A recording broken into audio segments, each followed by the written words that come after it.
far is it? But it's Sunday morning already. Oh.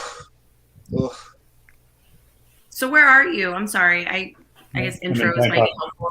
I'm in the same town as Landon, actually. We met at a Free Thinkers event in 2016 at Starbucks, right? Or some coffee shop. I think it was Starbucks on the South Rutherford. And just grew as friends from there, man.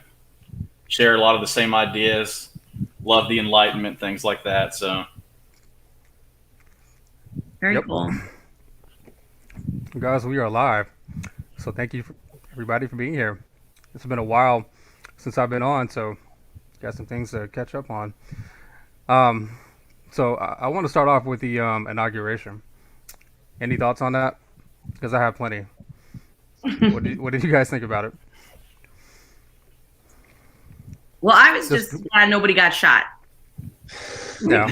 I'll be honest. Like, I was watching the whole time, like, please, Kamala, be careful, please. You know, that was my thing. My concern was really for the safety of the people that actually were in attendance. Yeah, that's a I think a lot of people were expecting something.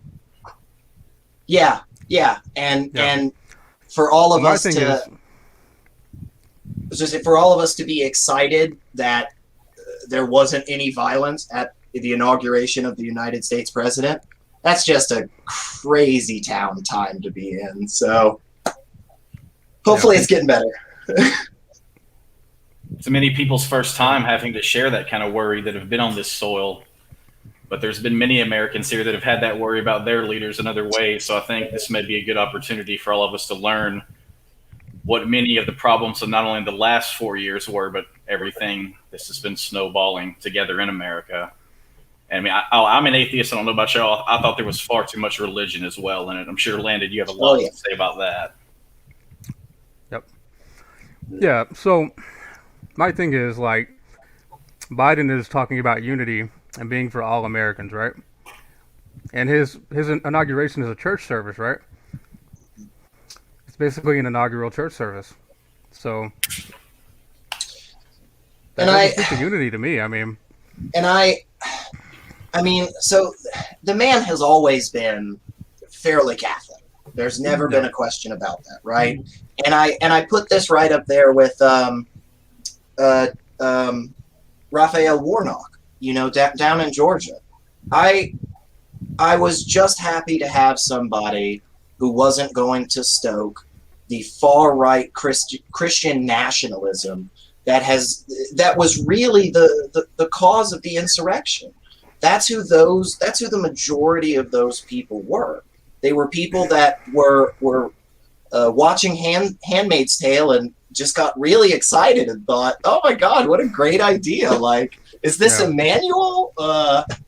And so, yeah, obviously, I muted it every time they said God for a minute, and I figured we'd be past it. But at least we're taking a step in the right direction, you know. And so that I'm happy for that. But I'm not happy that every 5 seconds we remind everybody about, you know, our imaginary friends. So. Do you think Biden was trying to pander to the Christian right with all the God references? Yes. And I think he was trying to. I think what he was trying to say was, look, you can still have your God and you can still have your Christ and your Bible, but you know, you gotta be a human and you gotta be a citizen again, which I like. I mean, again, I always appreciate the Christians that are willing to say, "Oh my God, no! Of course slavery's bad. Yes, it's in my book, but we're so much better now." Like, they're not following their religion, but at least they're Bible. What about how his Bible looked? Does anybody else think that was like gonna be in the next Evil Dead movie? Is like, whose Bible was that? Whose Bible was that? I think it was the founding fathers, or at least I hope it was. It's his family Bible. Okay, so it's not like family records and stuff like that, right? Because that's what they used to do back in the day, right? But okay, I guess that makes a little bit of sense. In my opinion, I think Biden, like Elliot, you said, he's never shied away from being a Catholic, right? And he's always talked about that really being part of his identity. But he also was the one that told that pushed Obama for, marriage equality, right? He's the one that was like, this needs to happen. You need to get off the fence and make it happen. So I think it was yes and no. So like part of it was like, you can be a Christian, just don't be crazy.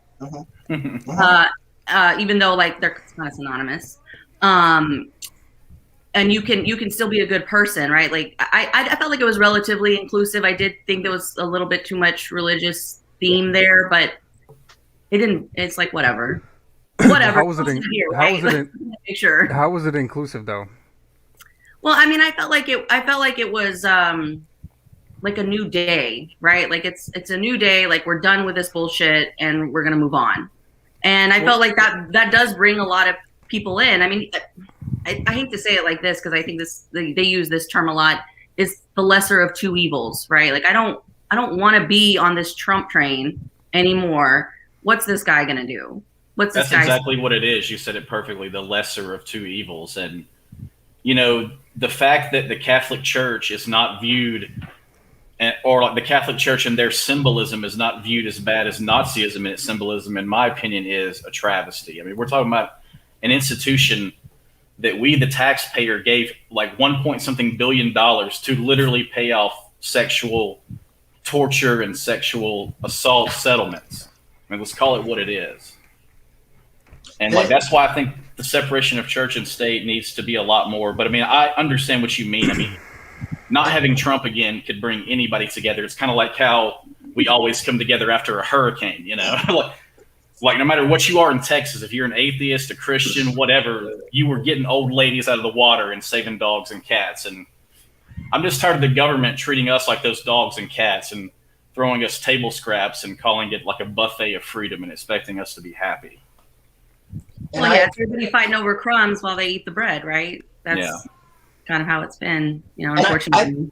I think it's a good thing. I mean, I agree, of course, that, hey, fantastic. We've gotten Trump out of office.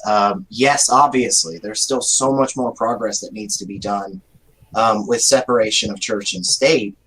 At least we now have an administration that is open to being heard.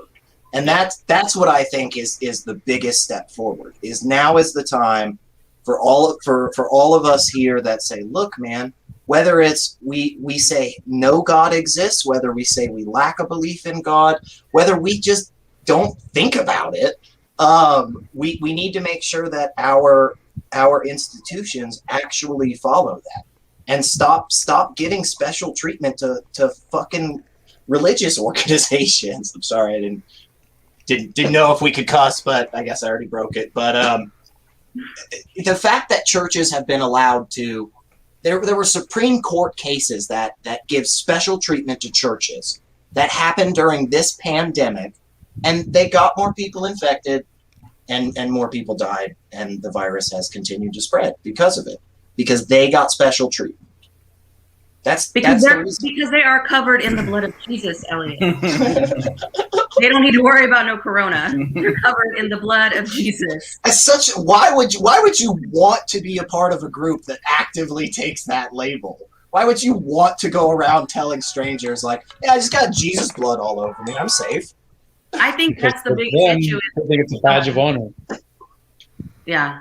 Yeah. I mean, yeah, I get that. It's so strange to me. Yeah, I mean, you wouldn't believe in this stuff, like it's easy for people who don't believe in it to see how absurd it looks from the outside.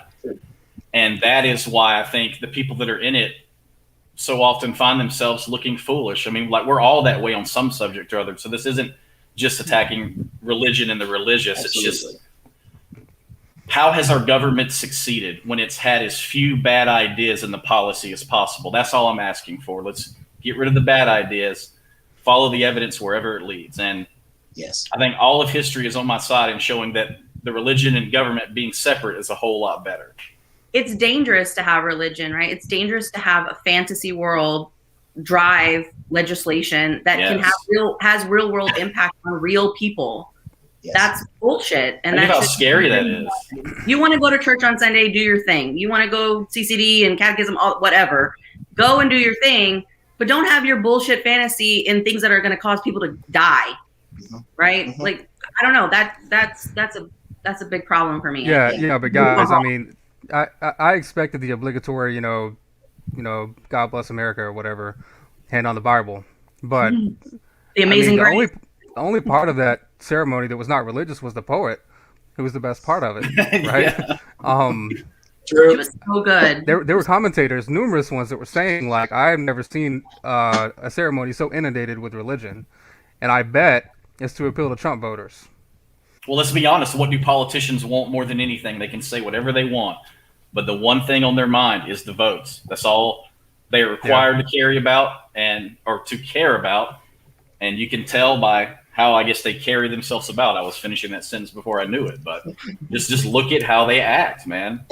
And I hope that what these next 4 years are for the left in this country is that it is a restructuring time. It is a time where we think about what is going to appeal to a broader amount of people, and we bring in those moderates that at the end of the day, their biggest disagreement is just a 1% difference in a tax rate or whatever. We do need to bring those people over and remind them that, hey, we're humans, guys, and we gotta care about each other. And so I think, kind of like what Danae was saying a little bit earlier about pandering a little bit harder to them. Yeah, I mean, I'm not excited about it. I wasn't happy about it. But at least we now have a group of people in our executive branch that are going to listen if we stand up and give some criticism. And maybe we can really make some big moves for separation of church and state in the next 4 years, because we sure as hell couldn't do it in the last 4. Yeah. Well, Landon, you mentioned like what was inclusive about it. And I think, I think about it in a minute. I mean, he had Lady Gaga singing the national anthem, right? She is like the gays love Lady Gaga, right? And she's an inclusive, she's all inclusive. I don't know her religious whatever. I've never even really heard her talk about it. I think she's religious, yeah. So. But she, I mean, she's certainly not somebody, I think, the overly right people. I don't think that's somebody they embrace, right? But she's embraced by the LGBTQ community, by Black people, by brown people. I mean, she's a pretty inclusive person. He had her singing the national anthem out there. That pissed off a lot of people. If you read on social media, a lot of Trump fans and red people were pissed off about it because they don't feel like she represents them. Yeah. I mean, for me, it was just so distracting, like, because the humanism and the science was undercut like every 2 minutes with, like, stuff from the Middle Ages. It's kind of like half Star Trek and half Middle Ages. And the humanism is contradicted by his big ass book, What's in It, by the way, too. But that we all know that. It's just aggravating. But that is just how religion works in America. It's like I said earlier, anything to get votes. And, I think Hitchens put it this way a long time ago. He's like, you'll notice we call someone a good Christian or a good Muslim or a good whatever by how little of their holy book they follow in total. And so Joe Biden's a perfect example of that. He's for, gay people to have the chance to just exist and not be bothered for existing. Wow, congratulations. I don't feel like that's something to cheer for, even though as sad as this crap show has been, it is something to cheer for. That's where we're still at after all this progress I hear about. And it's like you said, Landon, it's just, this is institutionalized. I mean, it's on the money out of fear because of the Red Scare. And ever since that happened, we've become much more ignorant about religious, like how it operates and how it should operate. And that's pathetic. And that's something that definitely needs to be addressed. And I think we'll have huge ways to influence things positively. And like I'll give them credit on this. They're elevating science to the position of the cabinet, which is awesome. Yes. Yeah. So I'm happy for that. It's very patchy, but there is some good stuff that he's doing. It's a balancing act, right? It's balancing a bunch of bullshit. That's what managing people is. I remember in 2012 in the Vice VP debate with Paul Ryan, and Paul Ryan was talking about, he wants to, he's anti-abortion, and Biden's like, I am too, but I don't want to force it on other people. He seemed to be all about, recognizing that separation of church and state, and now it's like, I'm going to make basically a theocracy to appeal to voters. And contradict my whole platform, being based on unity. Well, let's aggravating. Honest. Let's see if in the next handful of weeks and months to come, there's any major push from the administration to do any crazy religious whatever nonsense, right? That's what I think we have right now is a fantastic opportunity for those of us that are the NONE nuns to stand up and say, hey guys, what the hell are you keep talking about a God for? Like, there's no reason. Yeah. If you want to elevate science, just elevate the science. And when the reporter asks a question where we don't have an answer because we haven't gotten one yet, just say that. Maybe it'll help people feel more comfortable saying, I don't know this, but we'll keep looking, because that's the only way we're ever going to learn more shit. But does the average American know that and operate that way? No. Yeah, baby steps, I was going to say, guys. like, do people really not know that, like, 30% of the population are nuns? They have to know that, right? So maybe we need to flex our voting power like the people who I unfortunately look like with this headset on Reddit did with Wall Street and GameStop our votes. Let's meme it up. This is what America is. We have to. That's the problem, Scott. Exactly. Yeah. And we don't. And because it's so hard for us, because when you have a book that you believe has been exactly the same for a few thousand years, even though it's obvious that it's changed, but you pick your version and you read it, and you can follow that, and you can tell other people, hey, just read the line, follow the line. It's easier to maintain an organized block of people. That's why the NRA has been so effective. All they ever care about is just going, oh my God, is this legislation against guns? Like, just say no. We don't even care what it's about. Just say no. It's like, it's got $1,200 million in there for all these other great programs for children. And they're just like, no. There's gun stuff in there. Get rid of it. They have one issue that they vote on. And that's the same with so many of these other people. The anti-abortion people, it's all they vote on. And so they're effective in organizing. Single issue voters are the worst. They are literally the worst. They will vote. I know so many people that, because I'm here in Texas, in Austin, Texas, not the liberal bastion that everyone that held their nose to vote for Trump because they're anti-abortion, right? They're pro-life, so they're not looking at anything else, things that are like directly detrimental to their existence, right, because of one single thing. They just cannot get past it. And I think for Biden being Catholic, and that's a huge thing for Catholicism is pro-life, for him to say, what he did in 2012 and has continued to say about women's rights and women's rights over their own bodies, that's pretty big for someone who also professes to be a hardline Catholic, which I don't really know how true that is anyways. Well, Danae, don't you think that he should know better being a Catholic, that Catholics have been persecuted and they've not been represented for the majority of the history of this country, right? He's the second Catholic president, right? And Kennedy talked about believing in the absolute separation of church and state. He should be more like Kennedy, and he should recognize the value in that. You know what I mean? And he's not doing that so far. I mean, and it's aggravating. And how many Catholics are on the Supreme Court? Well, yeah, but I don't know how many. I really don't know how many. It's like half. Are there any? Like it's like it's at least 3, right? Maybe 4. Yeah. I mean, it seriously is most of the court at this point. It is very strong. Wow, I didn't know that. Hey, Jackson. Hey there. What's up, man? How are you?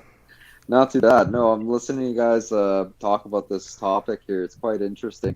I'm up here in Canada, so I'm not too familiar with the American politics that's going on down there, but it is quite entertaining watching from up top here. Yeah. All the things that's you going watching those on. crazy Americans that believe in QAnon and lizard people and all of that.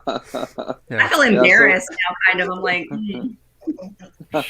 Yeah, my sister's actually living in Texas right now. She's been there for the last few years. She's moved down there. She's been trying to get her green card, which is quite difficult for her. But yeah, it just seems like down there is quite a different beast down south. I think the further south you go, you'll notice like there's a change in preference of which politics or political parties that they usually go for. Yeah. I've lived in the South my whole life, and I do love it. I just also would always advise anybody that is not from the South, like, that doesn't basically look like this.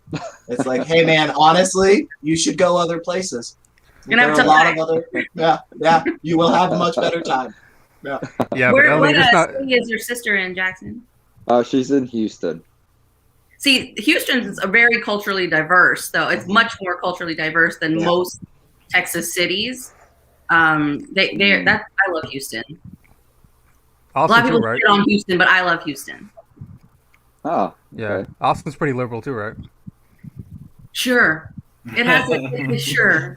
That's what I've heard. I've never been there. It is probably one of the Texas cities that really turned Texas purple were Austin, Dallas, Houston, and San Antonio, right? Which those are the big cities. So of course they're much more diverse. So they push towards that. So I would say they're the more liberal-ish cities. But then you got all those rural little towns.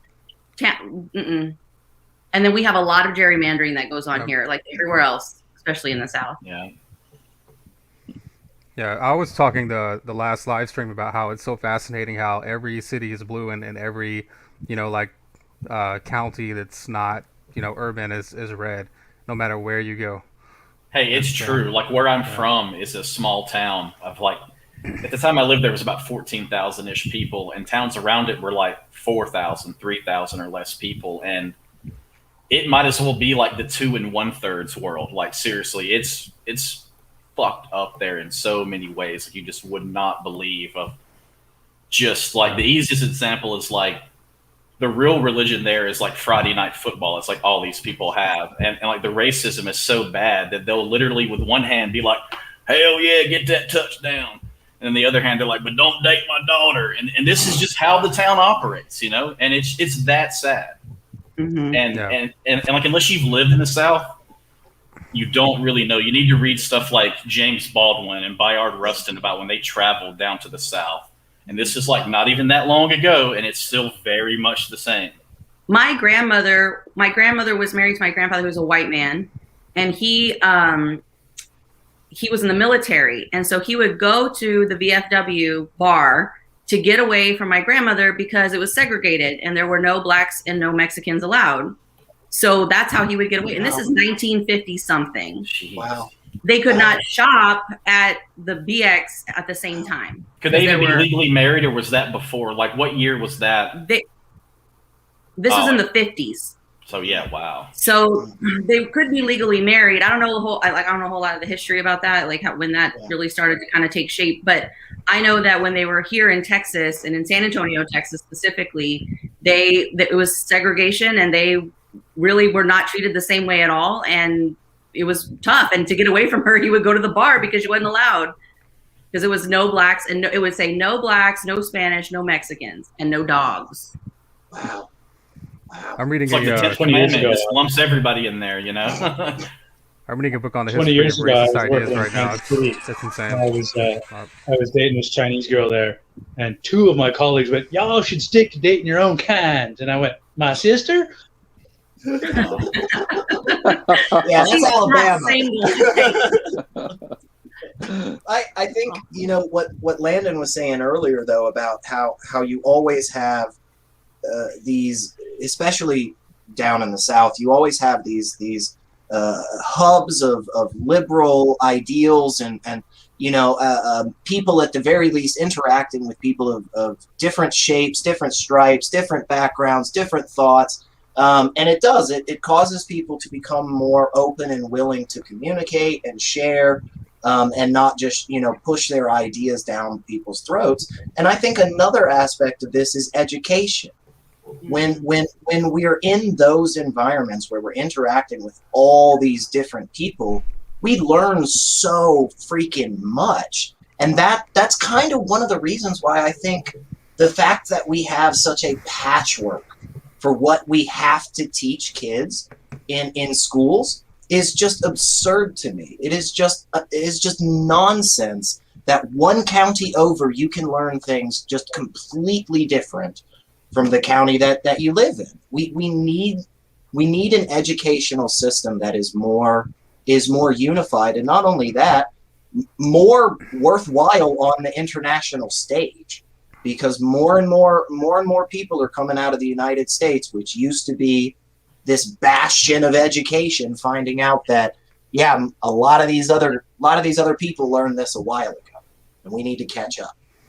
Yeah, my dad, who is a big Trump supporter, and he is friends with Ted Cruz. He's been to his house and contributed to his campaign.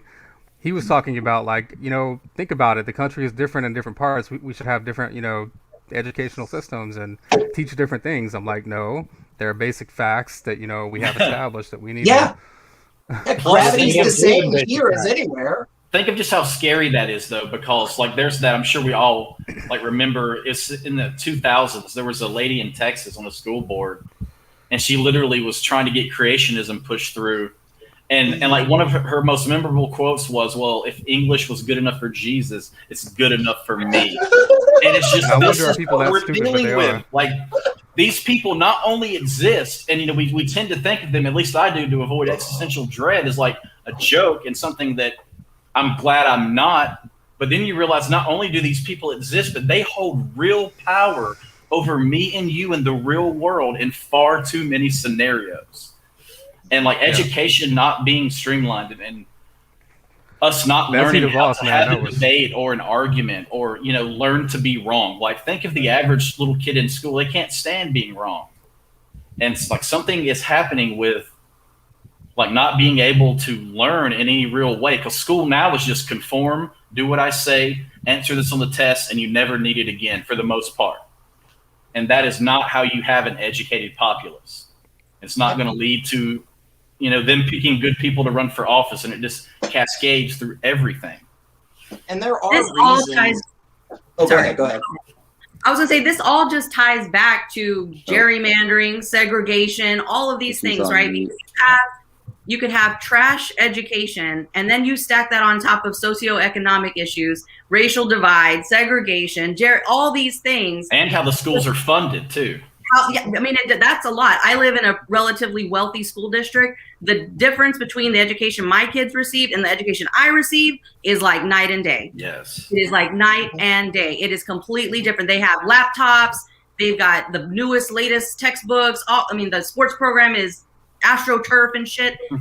That was not what I grew up with in my shitty ass school district. So all of this, that's the way they want to keep it, though, right? They want to keep it like that. The poorer you are, the less educated you are, the less likely you are going to vote, the less likely you're going to feel like you matter, that you have a voice. So fuck it, and we can do whatever we want.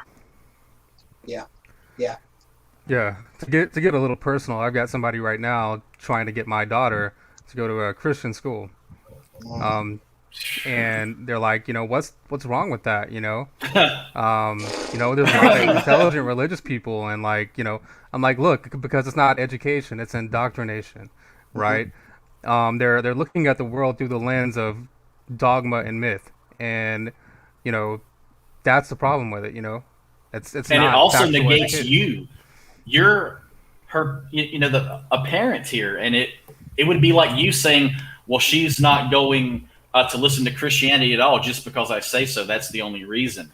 Like, you need a good reason, and like getting them to listen to your good reasons is going to be hard. That's the struggle here too. And it's weird to me that this is one of the reasons why I love the Satanic Temple, is because in these types of situations, when these people get together and they just go, well, I just don't see anything wrong with teaching Christianity. Don't we want people to know about the world? And then you go, oh, you mean in like a comparative religious context where we say Buddhists think this and Muslims think this, and they go, no, we want to teach them our religion, how to practice it, how to do it. And then the Satanic Temple comes in and goes, yeah, cool, same here. We're just going to do it with Satan. And that seems to be one of the only ways these people get how destructive that idea is. And then they still don't get it a lot of times. Yeah, well, it's progress, baby steps. Landon, how old is your daughter? Sorry. 9. Oh, she's little. That's fucked up. Yeah. That's how they do it. The Jesuits have a phrase, give me the child by the 7th year and I'll give you the man, or something like that. That's what I was going to say. There's a reason they're trying to get, her at this age or earlier if possible. I mean, the Baptist church I went to, this preacher, in every other way we normally think about human beings, he's pretty much a moral, upstanding guy. But he told me as a 9-year-old, you need to get baptized, because if you don't, you will never see your family again. Now, that's the problem with religion here, is that, he thinks of himself in this scenario as the good guy. And that's the most dangerous type of, let's just use this word for lack of a better term, villain. And like your family, Landon, thinks that they're saving her soul. And that is such good motivation, and it makes listening to reason really hard. And so now take this very real problem for you and then scale it up throughout the society. Like Danae was saying, segregation and religion are like this. I mean, urban renewal was, as James Baldwin said, Negro removal. That's what it was. Just get out of here. We're taking everything you have. You can't do anything about it. And so when you have people that can believe absurd claims, they're much more likely to believe more and more absurd things, especially based in tribalism and doing what's right for the country. Think of all the horrors in history that have been made possible by saying we were just following orders, or it's the right thing for the country. And this goes down all the way to the level of the family, and they just keep weaving like that, and it's terrifying. It's terrifying. I read a book recently called Unholy about the linking of Donald Trump and evangelical America. And if you go back and look at like the segregation and the racist stuff going on, all through the past century, it was so often aligned with Christianity and with it's kind of the same like talking points. Don't take away my freedom. You're coming in here with the federal government trying to regulate how we live our lives, and this stuff is so intertwined, to a surprising degree, And it's strange. It's strange while people are actively oppressing others, or actively calling for, say, violence against others, or all of these terrible things. They then turn around, and one of the first things they say is they're like, you guys are bumming me out. You're restricting me a little bit now, and I don't like that. And it's like, wait, didn't you just say you wanted to kill all these people? Like, that's you don't have the freedom to actively oppress other people. That's not a freedom that we have. Yeah, because think about it. If your religion wanted to go out and kill people, and it was just a central tenet of your religion, could you do it? We'd stop that. Exactly. We'd stop that. And those freedoms have limits in a society. Exactly. And so why won't we stand up more for other things? The fact that there is FGM in this country, the fact that it happens at all, is just nonsense. It's just absolutely ridiculous that anybody could ever do something like that and then stand up in public and say, well, this is something I believe is right. I think it's a purity issue. I think, I should have the freedom to. No, you don't have the freedom to do that. And you don't have the freedom to actively request our government to oppress other people simply because you don't like the fact that two men love each other. It's not your concern, and it's not our government's concern. Absolutely. This goes back to science, right? They don't believe in science, so you can never convince them that this is biological, or that this is part of the humankind, right? This is just the essence of who we are as human beings. You'll never be able to convince them of that because they don't subscribe to that. And I think Landon or Elliot, one of y'all made a really good point that once you buy into one absurdity, it's much easier to continue buying into more and more. I think it gets more and more absurd the more shit that you hear. Some of it I can't even, I'm like, what reasonable person thinks this? I don't know if any of y'all have family members or friends. I know, Landon, you mentioned your dad was a Trump supporter. Are you just shocked at like some of the shit that they're buying into? I think I'm asking y'all because like most of my family are extremely liberal. You know, we're all brown people, so you know we tend to not. I feel like this QAnon thing is a white people problem primarily. Brown people supporting Trump. Oh, I know. Yeah. Believe me. I know that Latinos particularly, believe me, white Latinos especially, and brown Latinos who wish they were white Latinos also support. By the way, my wife is Latino, and I lived in Central America for about 3 years, so I have a good deal of experience with that. But where in Central America? Honduras. I mean, it makes sense. I mean that somebody can't hear Jackson City can't hear me. Oh, he's not in the. Let me put him back. Okay. Yeah. But part of that support from Latinos came from fear mongering of socialism. I mean, part of that came from Absolutely. you know just pointing at places and going, oh, look how you guys remember how bad Cuba was, right? Like y'all remember how bad Venezuela. We don't want to have to send you back there now, do we? And it was that two-sided. You know, they had part of it where they were like, it was bad, you know, in places you've come from or your family has come from in the past. Also, you know, we might just kick you out because so it was a weird thing. But Landon, you might be familiar with this, like if you're you know I've ever had these conversations, but they're you know Latinos are a combination of a lot of things, right? We're not just European, we're not just indigenous, we're not just black. Like we could have all of this, and our identity is woven into all these different cultures because of you know being you know conquered, right? Conquered people. So it's hard, like for some Latinos to embrace the indigenous or maybe the black part of who they are, and they are very much leaned into that Eurocentric, the European part of that makes us who we are as Latinos. So I don't know if she's ever experienced that a lot. That's very heavy in Central America. I mean, you'll meet the blackest Dominican or blackest Puerto Rican, blackest, you know, Argentinian. They will swear to you that they're Spanish. They'll swear up and down they're Spanish. You just don't embrace that. When I went down there because it's kind of diverse, you know. I mean, there's like Asian people down there, black people, you know. It's kind of just the history of things, how it got that way, you know, the colonization and all that. Yeah, definitely. Did we lose somebody? I think we did. Diogenes. Oh, there he is. What happened? Hey, Jason, can you hear me?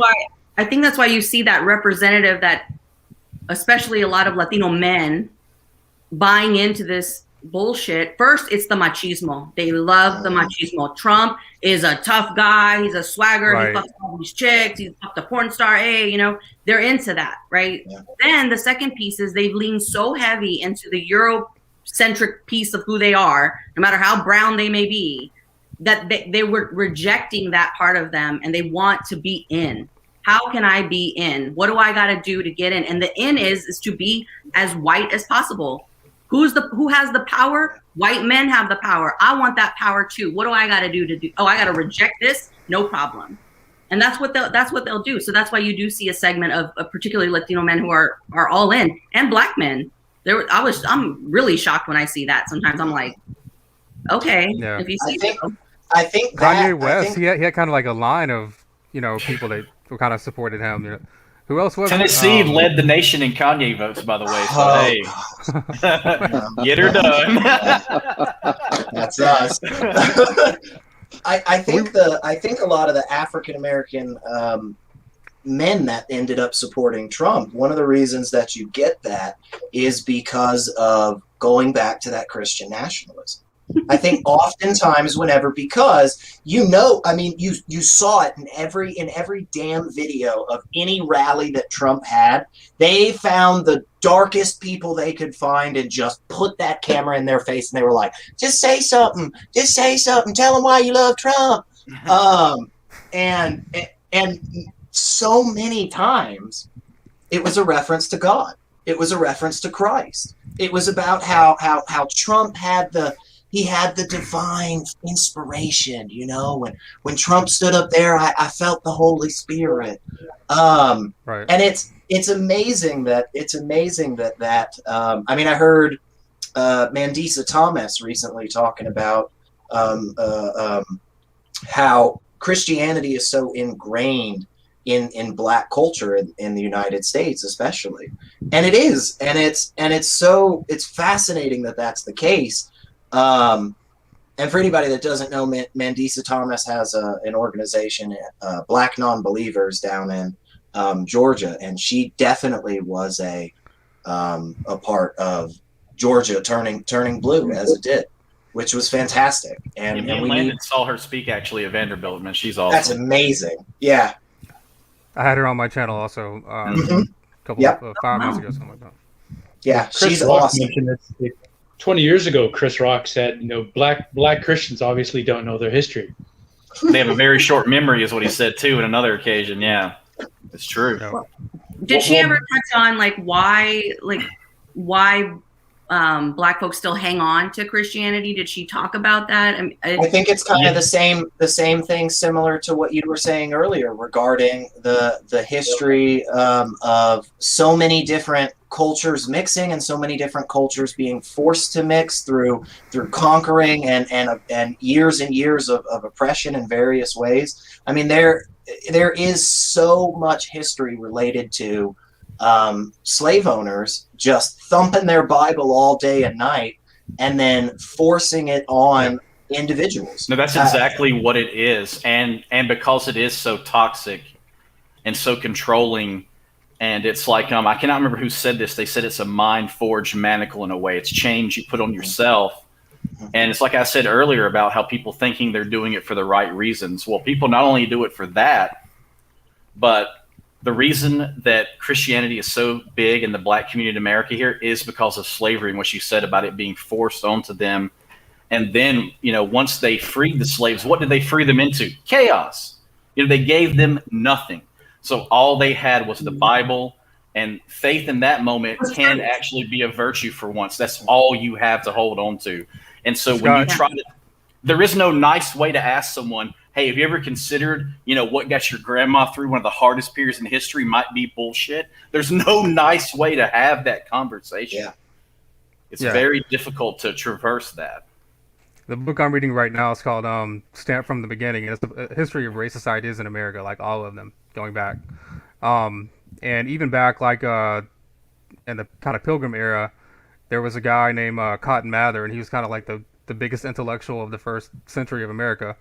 And he was kind of like a theologian or preacher or something. And his thing, what he said was that basically, kind of what the Bible says, we're equal in spirit but not in body.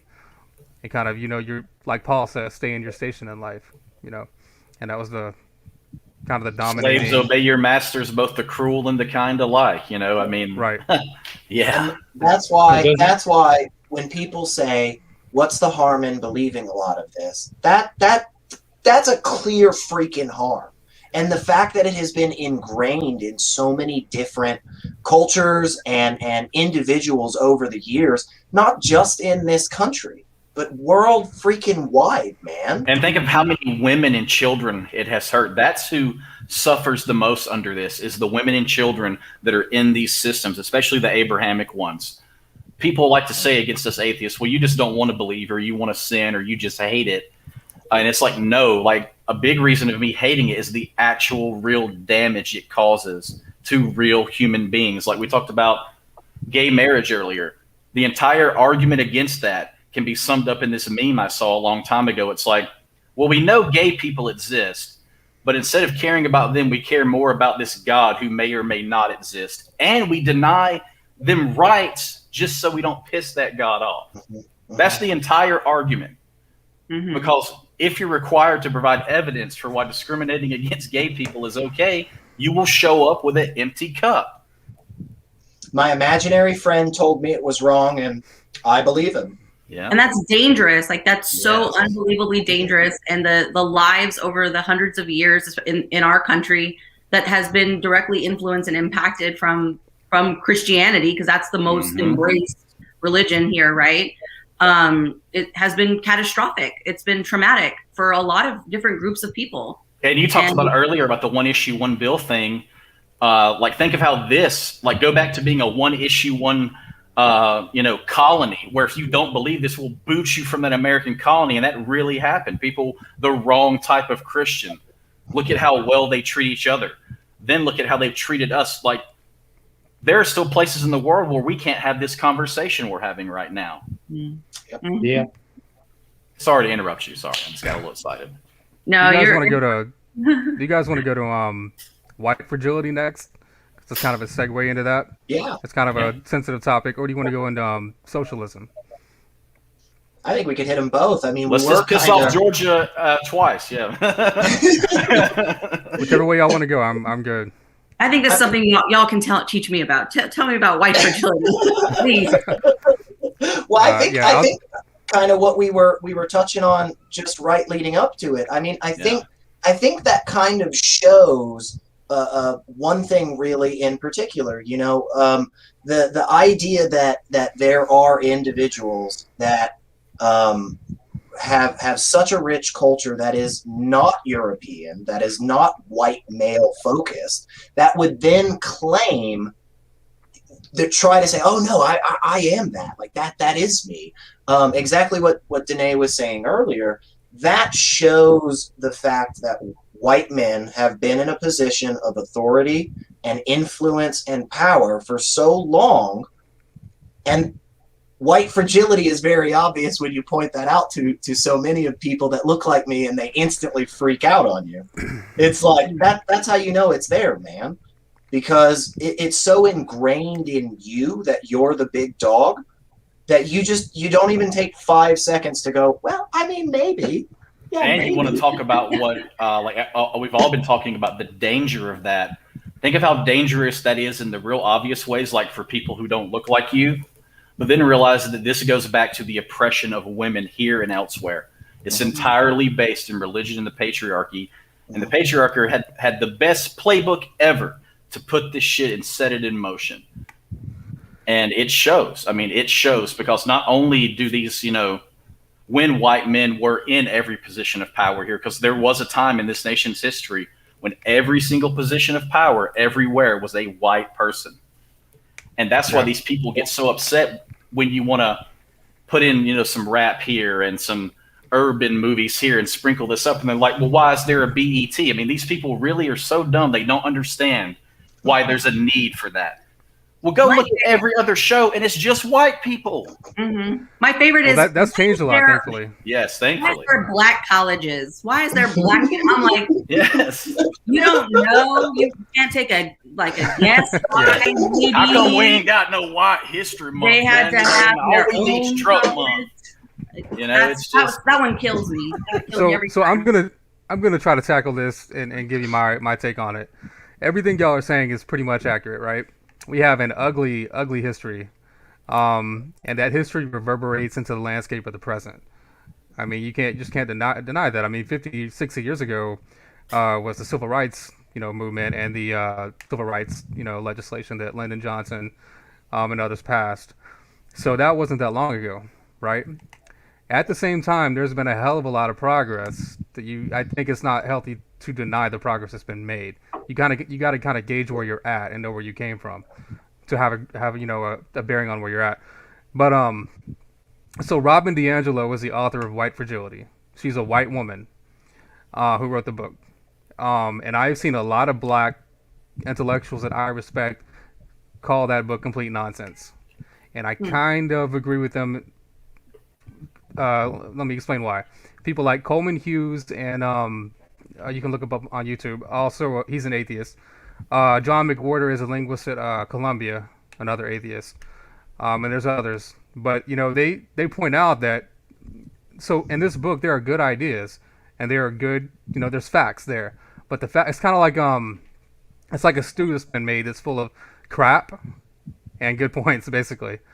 So the thing is Robin DiAngelo, her take is like all white people are guilty, all white people are fragile, all white people are racist, and everything is about race all the time. Yeah. And I that's just, I'm sorry, that's not, I mean, there's even a part of the book where she's talking about like, white. She was in like an office setting, and like there were white women that were crying over some racial crime, and she said they should have gone outside because even crying is political, and they should not like because like the black woman didn't want to hear the white woman's tears or something like that. And I'm like, you can't even be a human being. You can't be a natural, authentic person. I mean, of course, listen to other people's perspective that you haven't been through, right? But to me, it gets to an insane level. I mean, and it speaks as if it's infallible and like there's no questioning it. It's insane, and you can't look at people as individuals. As fellow human beings, they have to be defined by a certain thing, and maybe they don't want to be defined by that, especially all the time. How can you be friends with somebody like that? This is what I have a problem with. I think you definitely touched on a good point. And I do think it's important to know the limits of this stuff, and that is why I have listened to a couple of different things from Coleman Hughes and John McWhorter. They're both very intelligent people. They both have a wonderful take that more people do need to hear about. And I think it's obviously absurd to assume that every single thing a person does or says or is on anything, even those single issue people we were talking about earlier. I've known some of the most hardcore anti-abortion or Jesus loving people, and yet there are still things that they do in their life. When they brush their teeth, they're not thinking about Jesus. They're not thinking about stopping Planned Parenthood at that time. And I do think it's worth saying, look, this is not the case for every single person out there.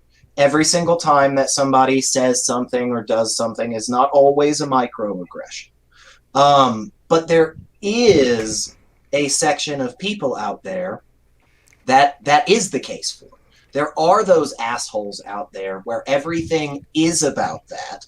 But yeah, just instantly labeling somebody as being a part of this culture war or a part of the destruction of humanity for the last 400 years. Like I have great genealogy on my family history. We have pretty much always been poor.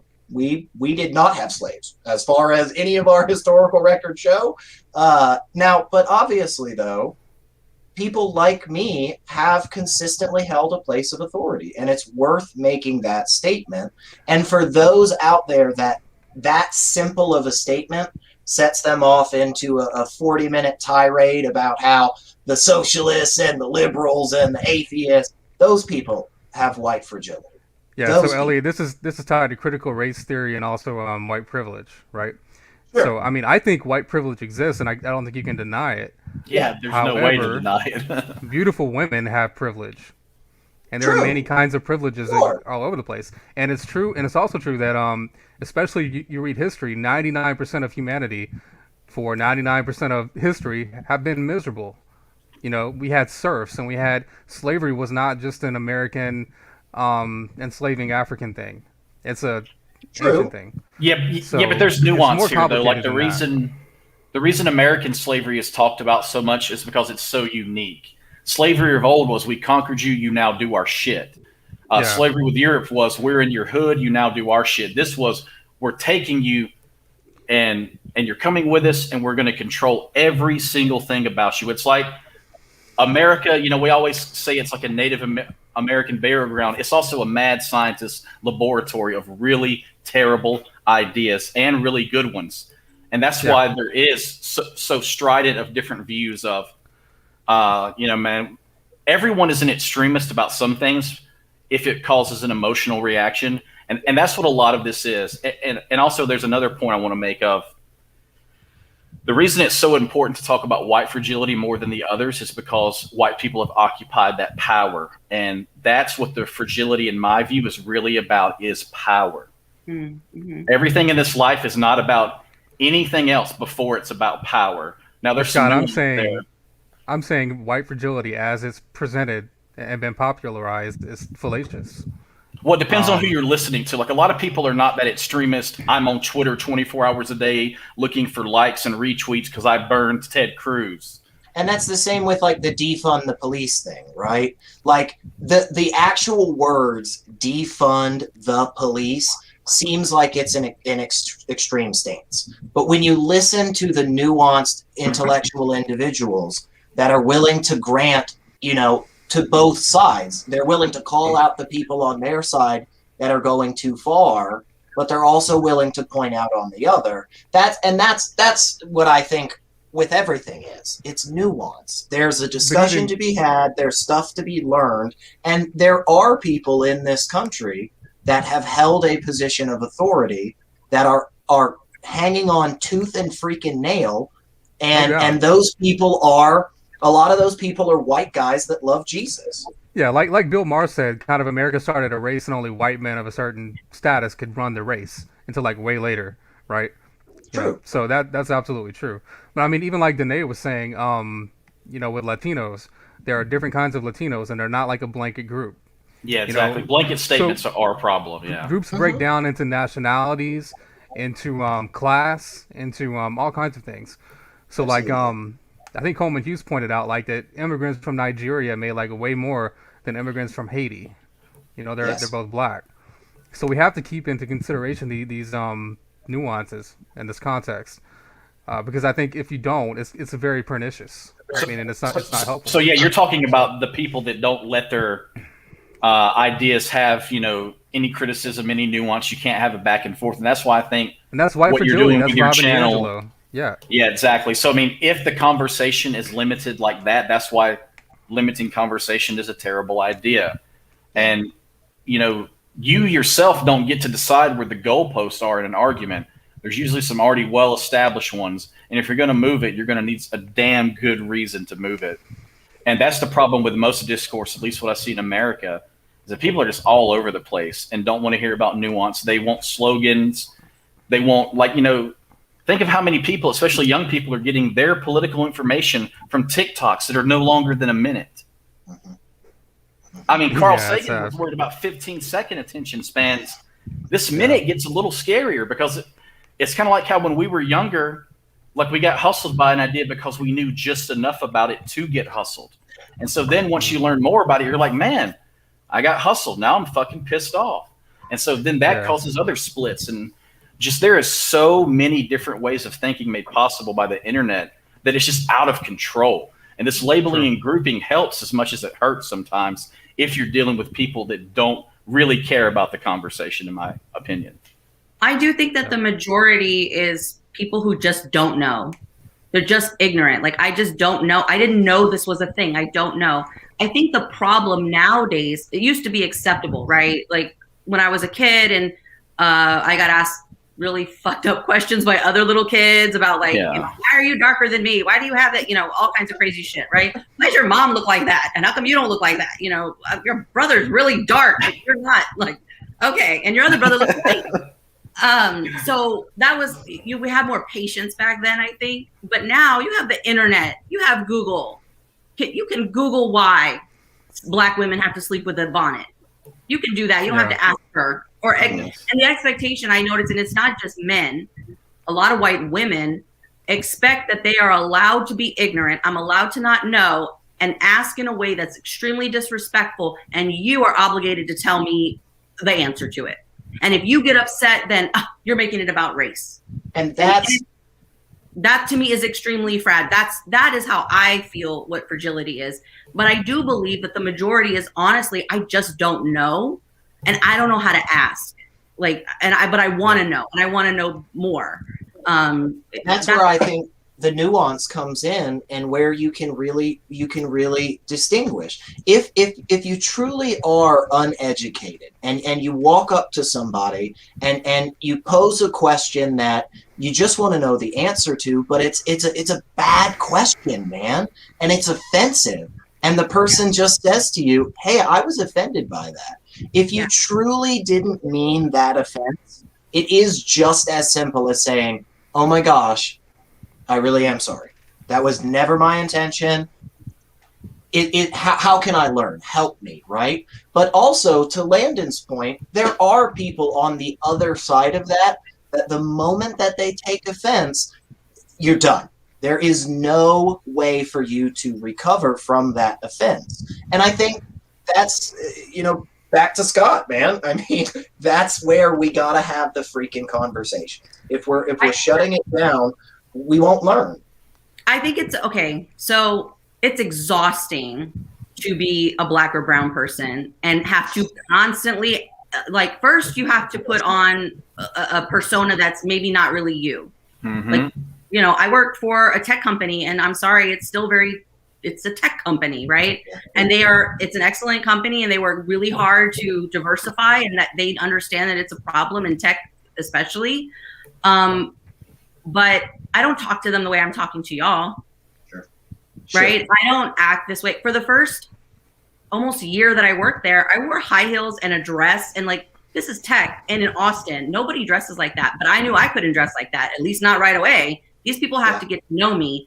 So it's exhausting right out the gate. But the second part of it is, we just live in an age where you can Google that shit. You don't need to ask me that dumbass question. There's a wealth of knowledge out there. So it depends on when you catch that person, right? So like, I have one of my closest friends she's a Black lady. You can ask her anything, and she is so patient.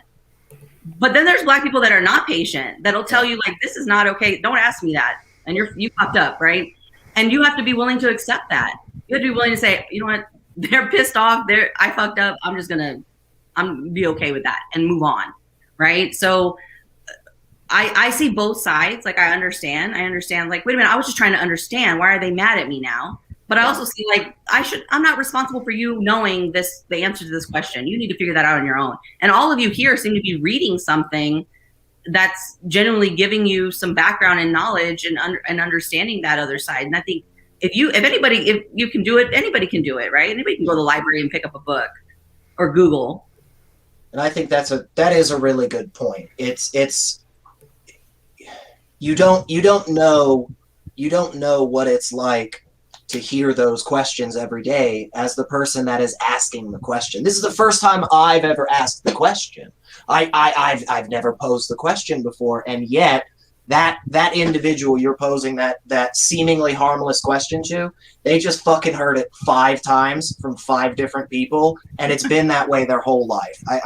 I totally respect that. I think that absolutely deserves calling out and saying, yeah, man, look, honestly, I get it. You were just asking about the way they styled their hair, or you were just asking about some necklace that they wore or something. But it's something that is so it's just constantly brought up and constantly othering. I completely get that's something that would honestly just piss you off, man. After a minute, somebody on the wrong day, right? Like, I'm not the one today. Please don't, ask me that. I had a lady tell me that she just loves sugar skulls. I don't know if y'all know what that is. Okay. And she equated it to Halloween. That's offensive as fuck. Like, it's not Halloween. It's not a mat. It's not a costume. And then like, she told me she decorated her bathroom in calaveras, right? And sugar skulls, right? That she thinks it's cute and it's fun and it's funny and blah blah blah. And didn't understand why I pushed back on her. And see, here's the other thing. We also have to be really careful how we come back at people who ask those questions, because then we come off like a bitch, or we come off like an asshole, or, like, oh, these Mexicans are always getting mad about something, or Black people are always getting mad. It comes off that way, right? So my response to her was very strategic. I tried to be very kid's gloves. And immediately she got upset. Like, oh my God, I didn't, like, why are you taking it this way? You're taking it so not everything is this big of a deal, blah, blah, blah. Okay.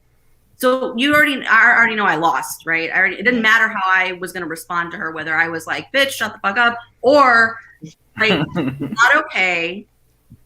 Let me tell you why. And I did try to, educate her, but that still pissed her off too, right? So but again, at the end of the day, pick up a book. That's it. Yeah. Just read a book. That kind of interjects sorry, go ahead. No, please. I was gonna say that kind of interjects at a really good point that you're talking about, how you had to put on the kid gloves and had to hold back some and consider their feelings. That goes back to something we were all kind of talking about earlier, the danger of ideas held without evidence, is that's what causes like men who go hit sweatily on a girl like, hey, what you reading over there? And she has her headphones in and her book, and she's like, that's the universal sign for don't talk to me. This guy's not going to go and talk to any man who's reading on this bus. He's going to get real sweaty when he sees, that cute girl. And, I remember, and that goes back to the privilege and fragility, is that men expect to be smiled at and talked well to. And so, we're not talking about just race with this kind of response. We're talking about half the population expecting to be groveled for when you've just said the most disgusting shit to them, like men do every day out here. Yeah. I remember in Honduras, that was rampant with like guys walking down the street and just kind of yelling at girls and whistling. Yeah. I mean, all the time. That was, yeah. Oh, that is like so ingrained in Latinos, especially. Let me tell you. Now imagine thinking God is on your side with that kind of bad reasoning. Sorry, but just put that in there, man.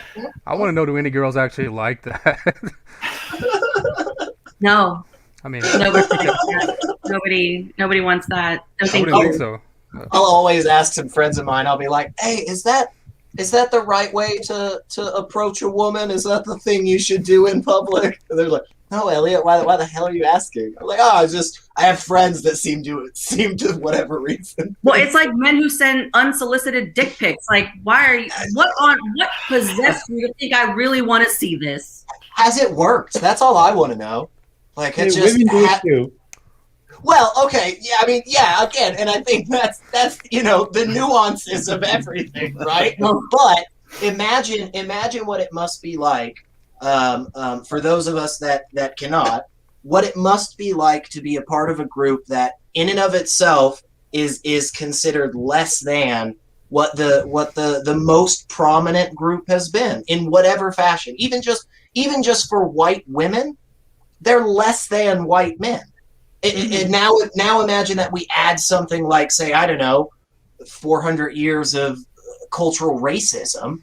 Now imagine on top of that, you also happen to be a woman. Imagine you also happen to be bisexual or gay or whatever. It is important to recognize that different groups experience things differently. But also, yes, not every single person on any particular side, on any particular group, is always that asshole. And we should give people a chance. We say, hey man, look, you kind of fucked up by just thinking this was a fun, cutesy little decoration time for you. This is actually a little bit more of an important thing. And when the person responds with like, oh wow, I didn't realize that. I'm really sorry. Okay, hey, we all make mistakes. We'll move past it. When the person instantly turns around and tells you you're the asshole, that's when you go, okay, maybe that guy just is a dick. Yeah. Maybe they just suck. Well, I think you just get to a point where you're tired of showing grace, right? Like, I'm tired of giving you giving grace, right? Like, and you shouldn't have to. You shouldn't have to, because nobody would expect that from me. Nobody would expect if I'm offended in public by somebody, nobody would expect for me to just go, oh, hey, like, I know you didn't mean it this way, but I just wanted to let you know I think what you did really insulted, say, my entire fucking history. Nobody would expect that from me. They would expect me to go, dude, what the hell is your problem? It's acceptable for us to do that. And that, Elliot, I would say don't lose sight of the individual though, because every absolutely. individual is made up of many different categories or identities. Absolutely. Absolutely. Sure, I'm sure you have a very different perspective, Landon, being married to a Latina and being probably very involved with her family, because that's how we do. She's on the PC or phone with her sister like every day. They live here. So I'm sure your perspective has changed, or has it changed? Like from when you were younger, I don't know what your dating history looked like when you were younger, and until you met your wife and became, at least influenced by a different culture. Did you see like your own growth or your own views start to kind of change or evolve, or however you want to word it? Yeah, I think when you travel around and you immerse yourself in other cultures, and that broadens your horizons, and expands your, how you see the world. No doubt, yeah. There was a point living there where I started mentally thinking in Spanish. It was weird. It's like it's crazy. Your internal dialogue, that the language changes. Yeah. So definitely. Yeah. But now being in this, you do have kids. So now being in the States, right? I'm assuming, yes, you're in the States. Yeah. So now Tennessee, being just like Scott and Elliot. Oh, gotcha. Okay. So now being here and being the father of children who are mixed, right? I mean, they have two different cultures. How is your perspective now? Like, I mean, do you feel like it's changed now that having had children and being in this family, do you feel any different? In what way?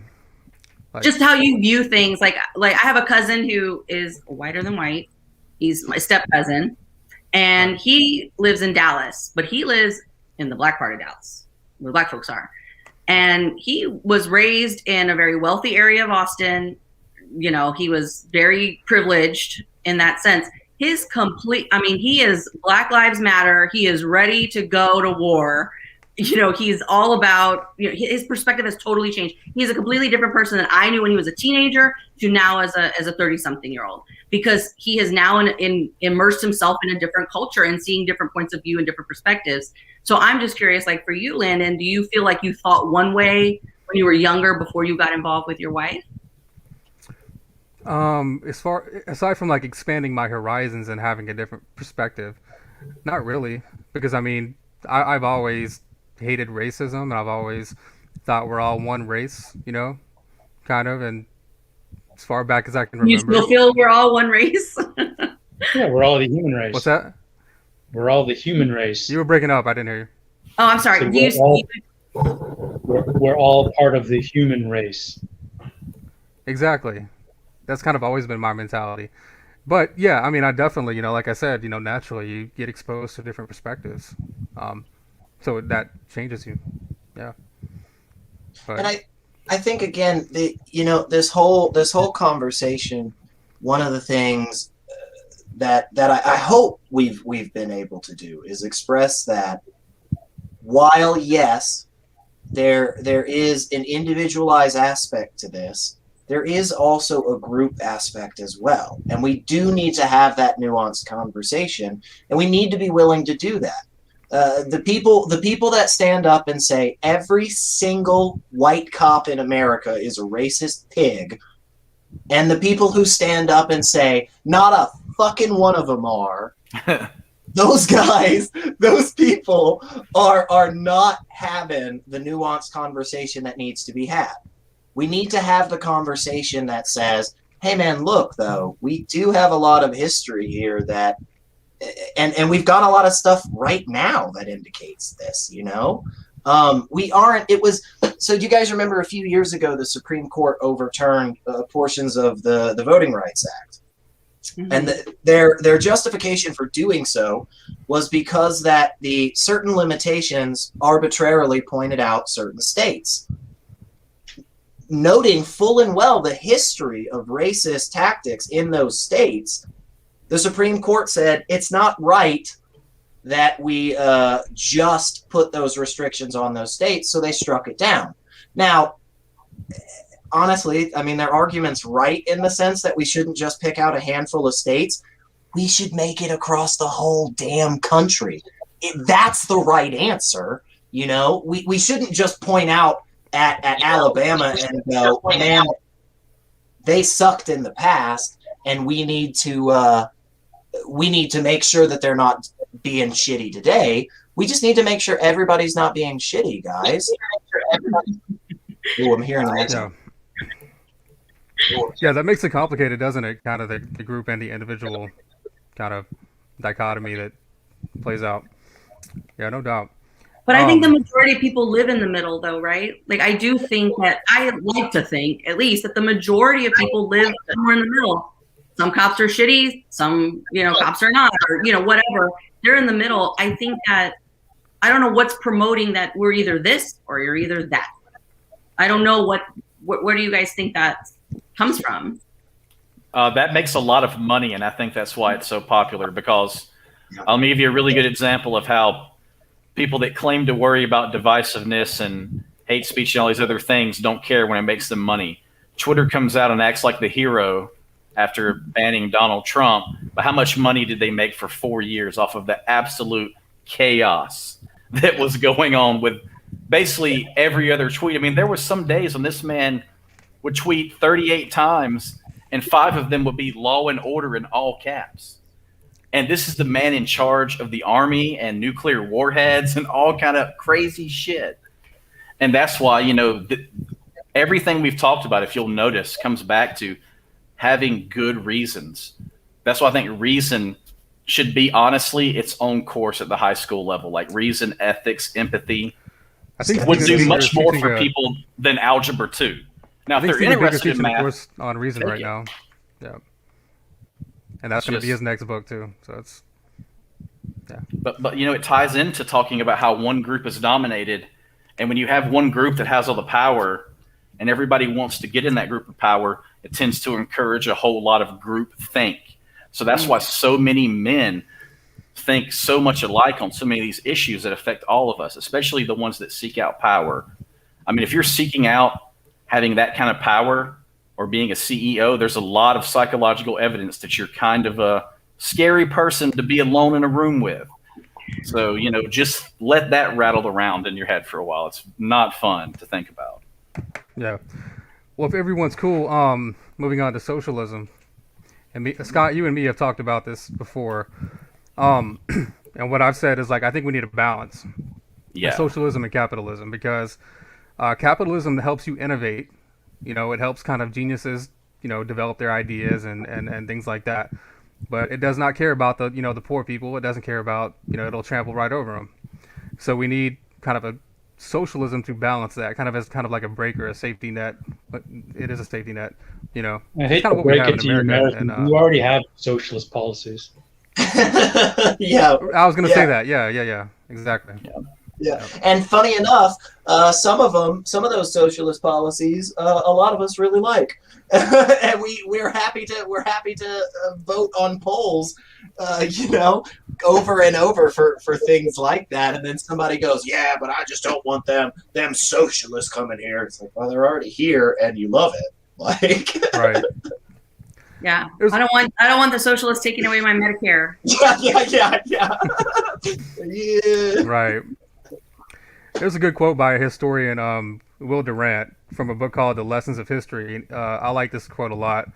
It says, the fear of capitalism has compelled socialism to widen freedom, and the fear of socialism has compelled capitalism to increase equality.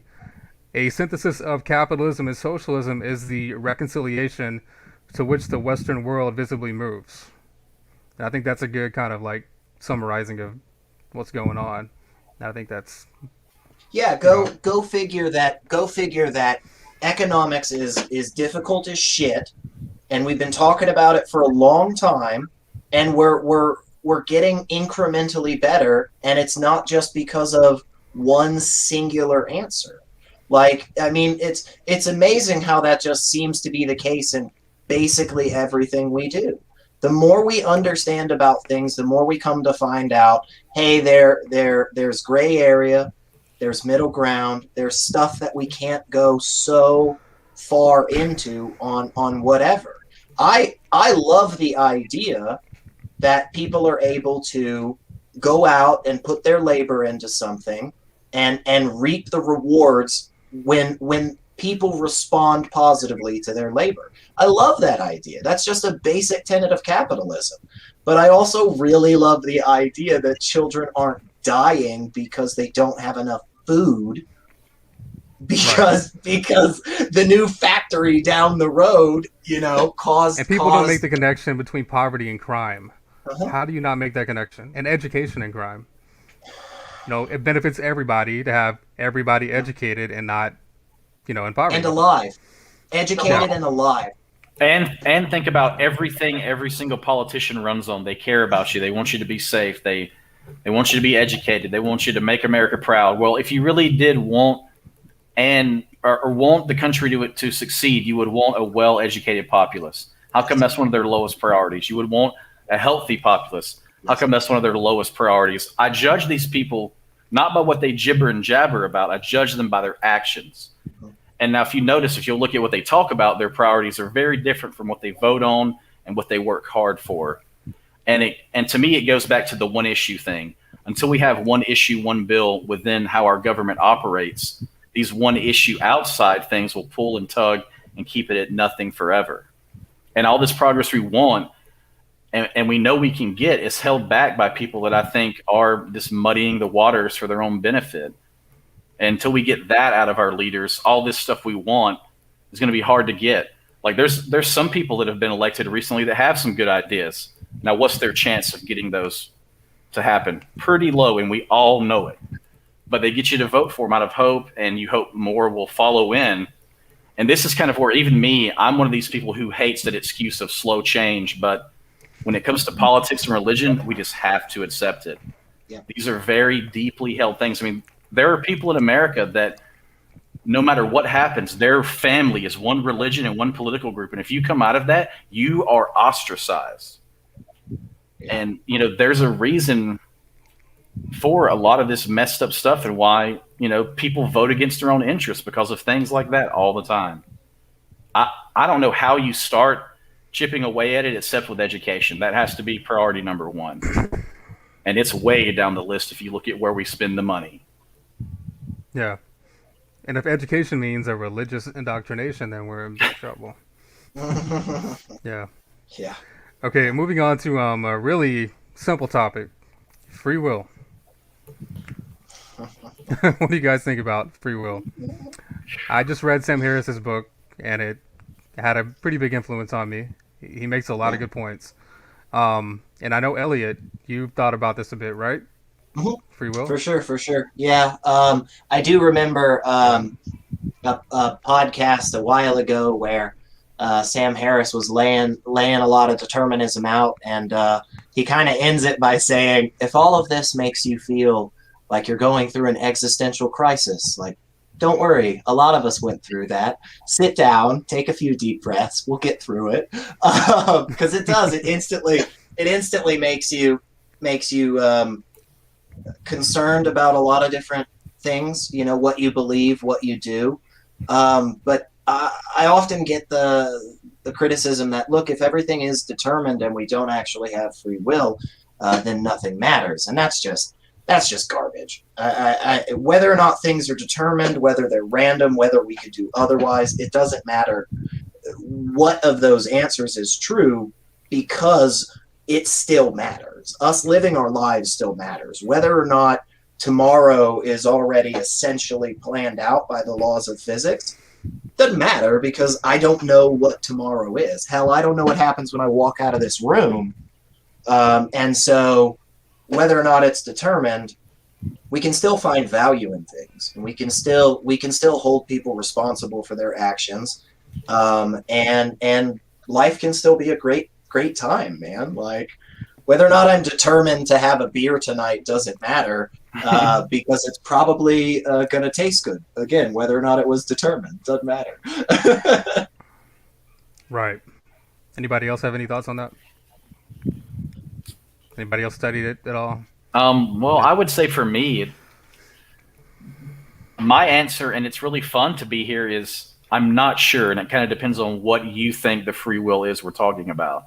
Yeah. Pure free will? No. Because I could start talking about Donald Trump rapping, and you know that's going to hit in your mind. You're going to start thinking about him rapping for some horrible reason because I just said it, because I'm an asshole. But, you know, so like, how free are our brains really? And that's why what we grow up in and what we take in is so important.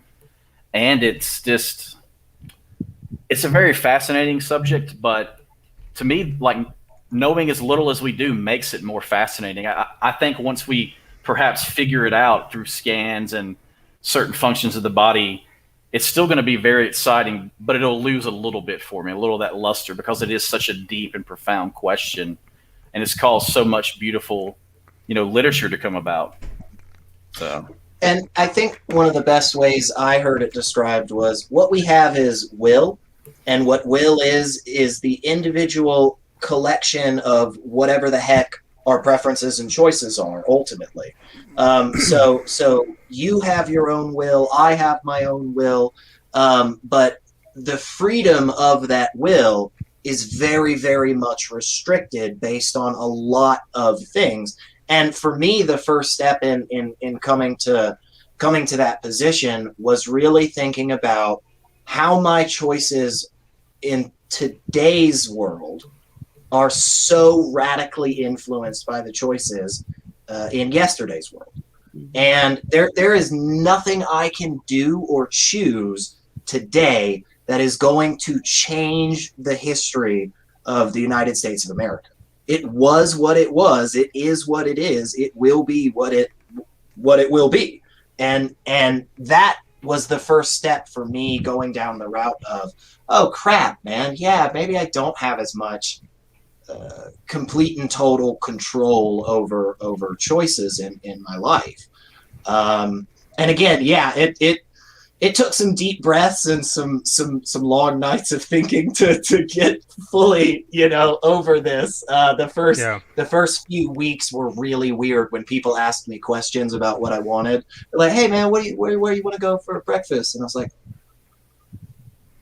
I guess I'm just determined either way. Right. Well, one thing is, what does Sam Harris say about? I haven't read this book. I don't really read anything about him that he writes. So, what does he say about free will? He kind of subscribes to the whole it doesn't exist, right? Yeah. Strict I took some notes that I want to go through because I think they're fascinating and not too long from his book, kind of his main points. One thing that I find interesting is the B theory of time. So, if you don't know what that is, we have the A theory of time and the B theory of time. The A theory of time says the present exists, the past no longer exists, and the future doesn't exist yet. The B theory of time says everything exists at the same time, and we are kind of like you go through a comic strip, and we can only be at one place, experience one place. But the past is there, the future's there, everything's determined. And there might be, a multiverse with various comic strips, but if the B theory of time is true, obviously free will is not real, right? Because everything has already happened and will happen. So we don't know that, for sure. So, but that doesn't change the fact that we feel free, And this is a topic that I really avoided for a long time because I don't know. We feel free, and we, maybe there's no point in really digging deeper than that. But there are implications for criminal justice and things like that I think we should look at it. You know what I mean? So I lost my place. So the B theory of time is one thing. Where did it The B go? theory, again, this is saying that everything's already set in stone. It don't matter what you do. Okay. So, Past, future, present all exist, and they're determined. They're all there. You're what on the roller coaster and you cannot get off. Yeah. Yeah, it's like I don't know how like a tree that with branches, but they're all already there. I don't know that. Right. It's a good analogy. So I think the comic strip was better. The comic strip Yeah. is there, but you're only at one point on the comic strip, and you cannot experience the past or the future, but they're all there, and they the past leads into the future, into to the present, to the future, but they're all there at the same time. Even if you were to say read the comic strip all the way to the end panel, going back to the previous panel, the exact panel, every atom, every molecule, everything is exactly the same, you will always still follow to the very next panel. Right. There is no if I was taking a shot in basketball and I missed it the first time and we reverse absolutely everything right back to it, I will still miss because my shoelace was still untied or the bird chirped or whatever the heck the issue is. That's where that's kind of what that understanding is. Right. And it's interesting to think about the many worlds interpretation of quantum physics, which says every second you're branching into another universe, or another universe is created, on the quantum level. Like every choice you make, there's a universe that, is created.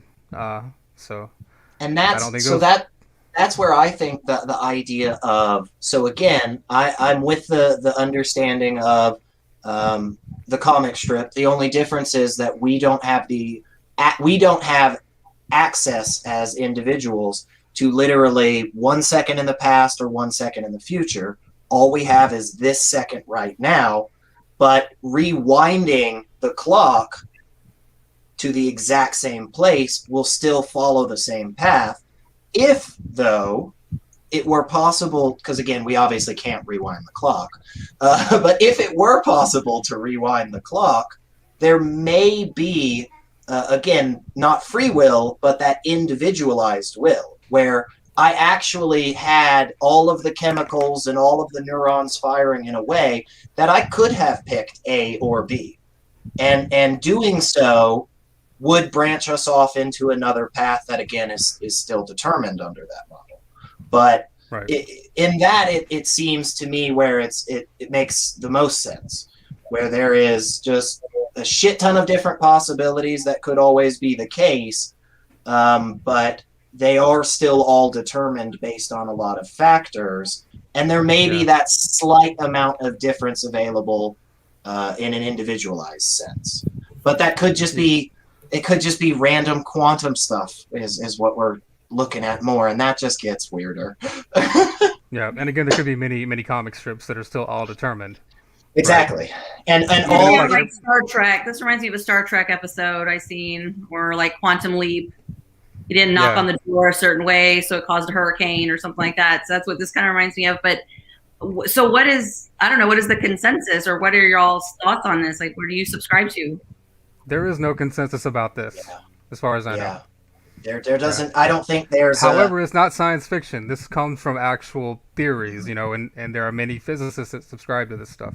So, I mean. Well, to me, like, anything actually is possible. It's not a cop-out answer, because just from the evidence we've been able to gather, it conclusively shows that anything is possible. Life as we know it is probably the result of complex chemistry from a bunch of crap blowing up, from a whole bunch of matter being really tiny and then getting real big real fast. And happenstance, right? Just I mean, once you accept that, I mean, literally anything is possible, at least from our perspective and how we think about things and the method we apply, the scientific method. Anything is possible. I mean, the universe is not only expanding, but it's not slowing down. It's getting faster. Mm-hmm. So that makes no sense to us, but it is a fact. So I think whenever we do get to the answers to this stuff, it's going to be that kind of mind-blowing. And I'm not saying this is a cliche to be like, oh, I'm deep, but really think about where we are at right now, the things we are able to ponder compared to the people that lived before we knew there were other galaxies. For sure. That doesn't just change the perspective of people that like Carl Sagan. That should change everyone's perspective, you know?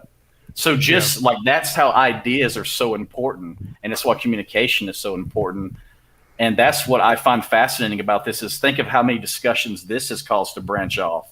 And it's just, that's why, talking about these things is so important. And I love it. I think it's fascinating. But just to sum up, I'm at my favorite place. I don't know. And it's a good place, to pull actually. It is. I just don't know. And to pull that back to determinism, whether or not, so yes, our thoughts and our views and our discussions have changed, right? But the things that we've discovered always existed, meaning they were always out there for us to discover them. Yes. Right. Mm-hmm. And so that, understanding it and thinking about it like that, like, whoa, holy crap, think about what we can do today that we couldn't do yesterday. But wait. Does that mean math is the language of whatever made this universe? That's a question you can start. I think we made math up. I think it's a language like English, and it corresponds to reality, to the patterns of the universe. But on free will. So we didn't choose our parents or our genes or our upbringing. We had no part in that. We can want what we want, but can we? We want and we have will, but can we decide our wants and our will? Basically. Yeah. That makes sense. That's the crucial element to determinism. I can demonstrate the fact that I, say, prefer this food to that food, an apple to an orange, right? I want the apple. I can demonstrably say this is my desire for the apple. But when I investigate that desire for the apple, I'm unable to determine where that comes from. And because I don't have the ability to adequately say, oh yeah, this is why I want the apple, like I picked this. I didn't. You know, just to the horrible image Scott brought us of Trump rapping. Yeah, I had no choice. I had forgotten about that. We had no choice. We had no choice but to be dragged into that horrible thoughts. I think that this is so interesting because, you know, it does tie back to religion. Religion talks about free will, right? They're like, oh, that's why you sin. That's why you blah, blah, blah. Okay, but, you know, there are things that existed that we didn't know existed before, right? So at that time when all this shit was being written or whatever, being, you know, formulated, is it because they just didn't know? So they had to make up a story, right? You have to make up something. You got to come up with something. So to me, religion has rejected the I don't know. Even though they talk about faith, it's like, no, it's not really faith. You're saying that this is the one true belief, the one true whatever, and everybody must subscribe to this or you're going to hell. That is not faith. That's not faith-based. You're saying that this is finite. This is the ultimate answer to everything, right? And you refuse to acknowledge I don't know. And you're also making a statement about the material world, because this hell has to exist somewhere. And I can't remember the scientist, but somebody said, I'm a scientist because I'd rather have questions that don't have answers than answers I can't question. Yeah, that was Richard Feynman. Amazing guy. And I think all of that right there is one of the biggest reasons why you hear, especially Christian apologists, will always, they love to say that atheism is a worldview.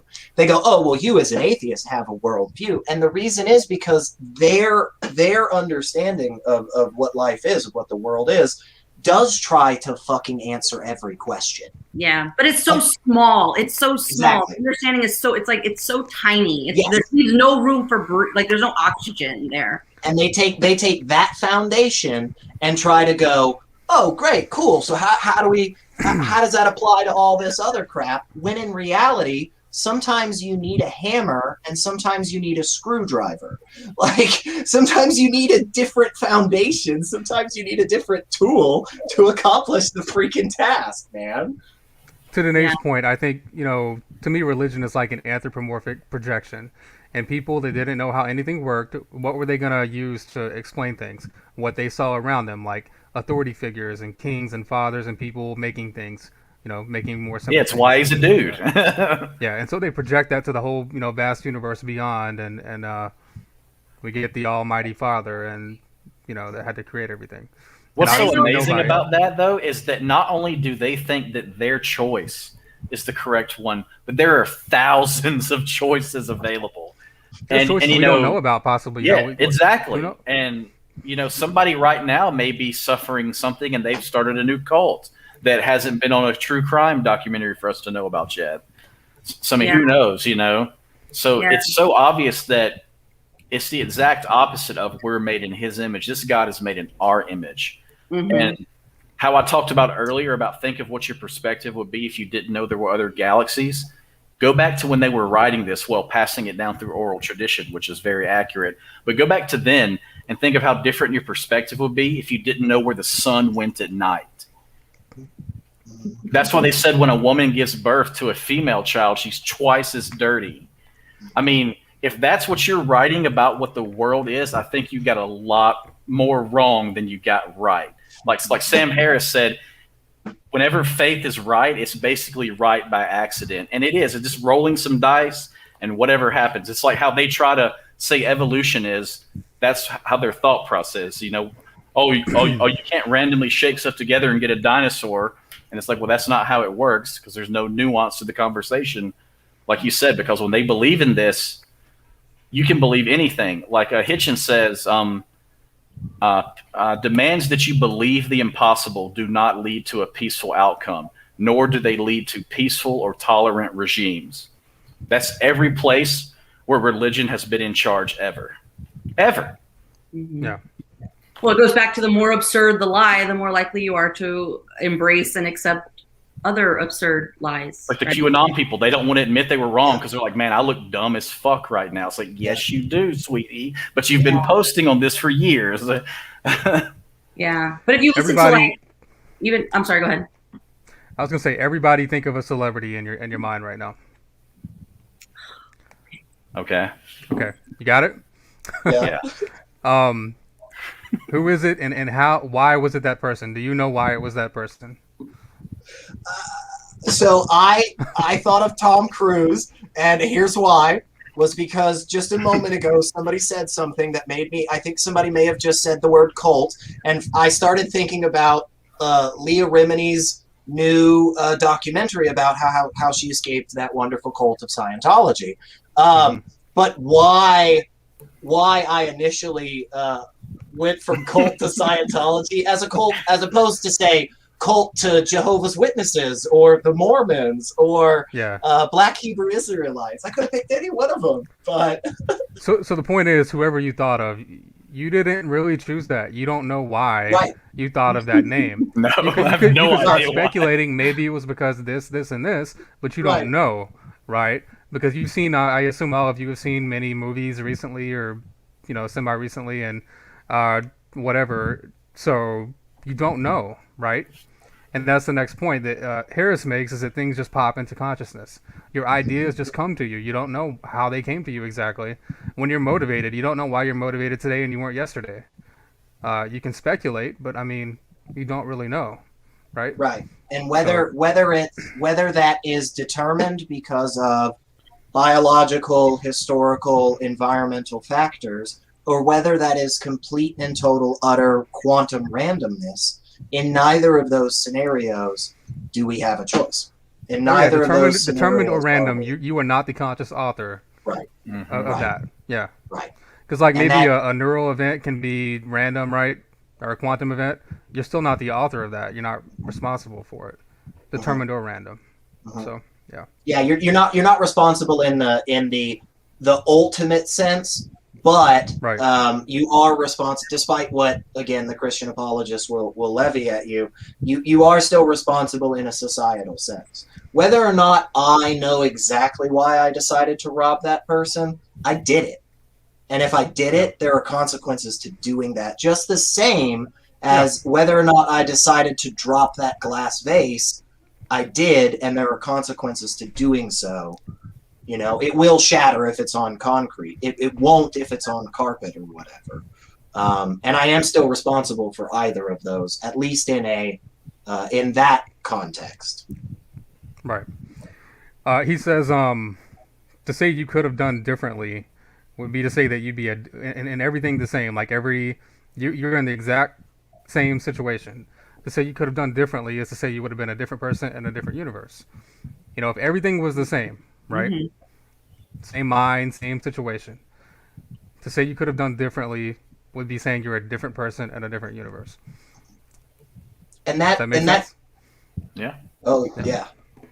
And that doesn't undermine logic and reason. I hate that. I hear people say, well, if you're just determined, if your beliefs are determined, how do you have logic? How do you have reason? It's because logic doesn't require free will. A equals A, whether or not I have a choice in the matter. And in fact, logic is determined. Logic is determined. Right. Yeah. 1 + 1 = 2, and I can't do otherwise. Well, the way to be logical is to gather all the good stuff together and get rid of the bad crap. So, kind of it's going to factor in the way it ends up being, if that's what the process itself is. Mm-hmm. It's like that famous example of if I tore up every religious text ever and, we went 2,000 years from now, they would be totally different. But if I tore up every science book and we came back 2,000 years from now, they would all come back the same way. There's all the difference in the world in those. And this is not as well defined as that. And it's just, like y'all are both saying, people need to, I think, speak with a little less authority here and be more willing to say, I don't know. Yeah. There are also tests that we've done that show people make up their mind before they know what their decision is, right? They put them in. You already know, right? I think it's like half a second before they know it. They made their brain made a decision, right? And so these things they're not aware of them. They're kind of like subconscious, so they're not. That's not free will, you know. So, um, you guys kind of get it why I kind of was convinced by St. Harris a little bit. Maybe free will is not really a thing. It was definitely helpful for me coming to that, and then some stuff I heard from some guys on YouTube that are fairly well known as prominent atheists. Rationality Rules, Cosmic Skeptic. Those guys have a lot of talks. Matt Dillahunty has talked about it a good bit as well. I think he comes down more on a compatible side like Dennett, but I'm not 100% positive where either of those guys. Well, compatibilists like Dennett, they say even if you're not aware of what's going on, it's still you. It's still your brain. So you still have free will.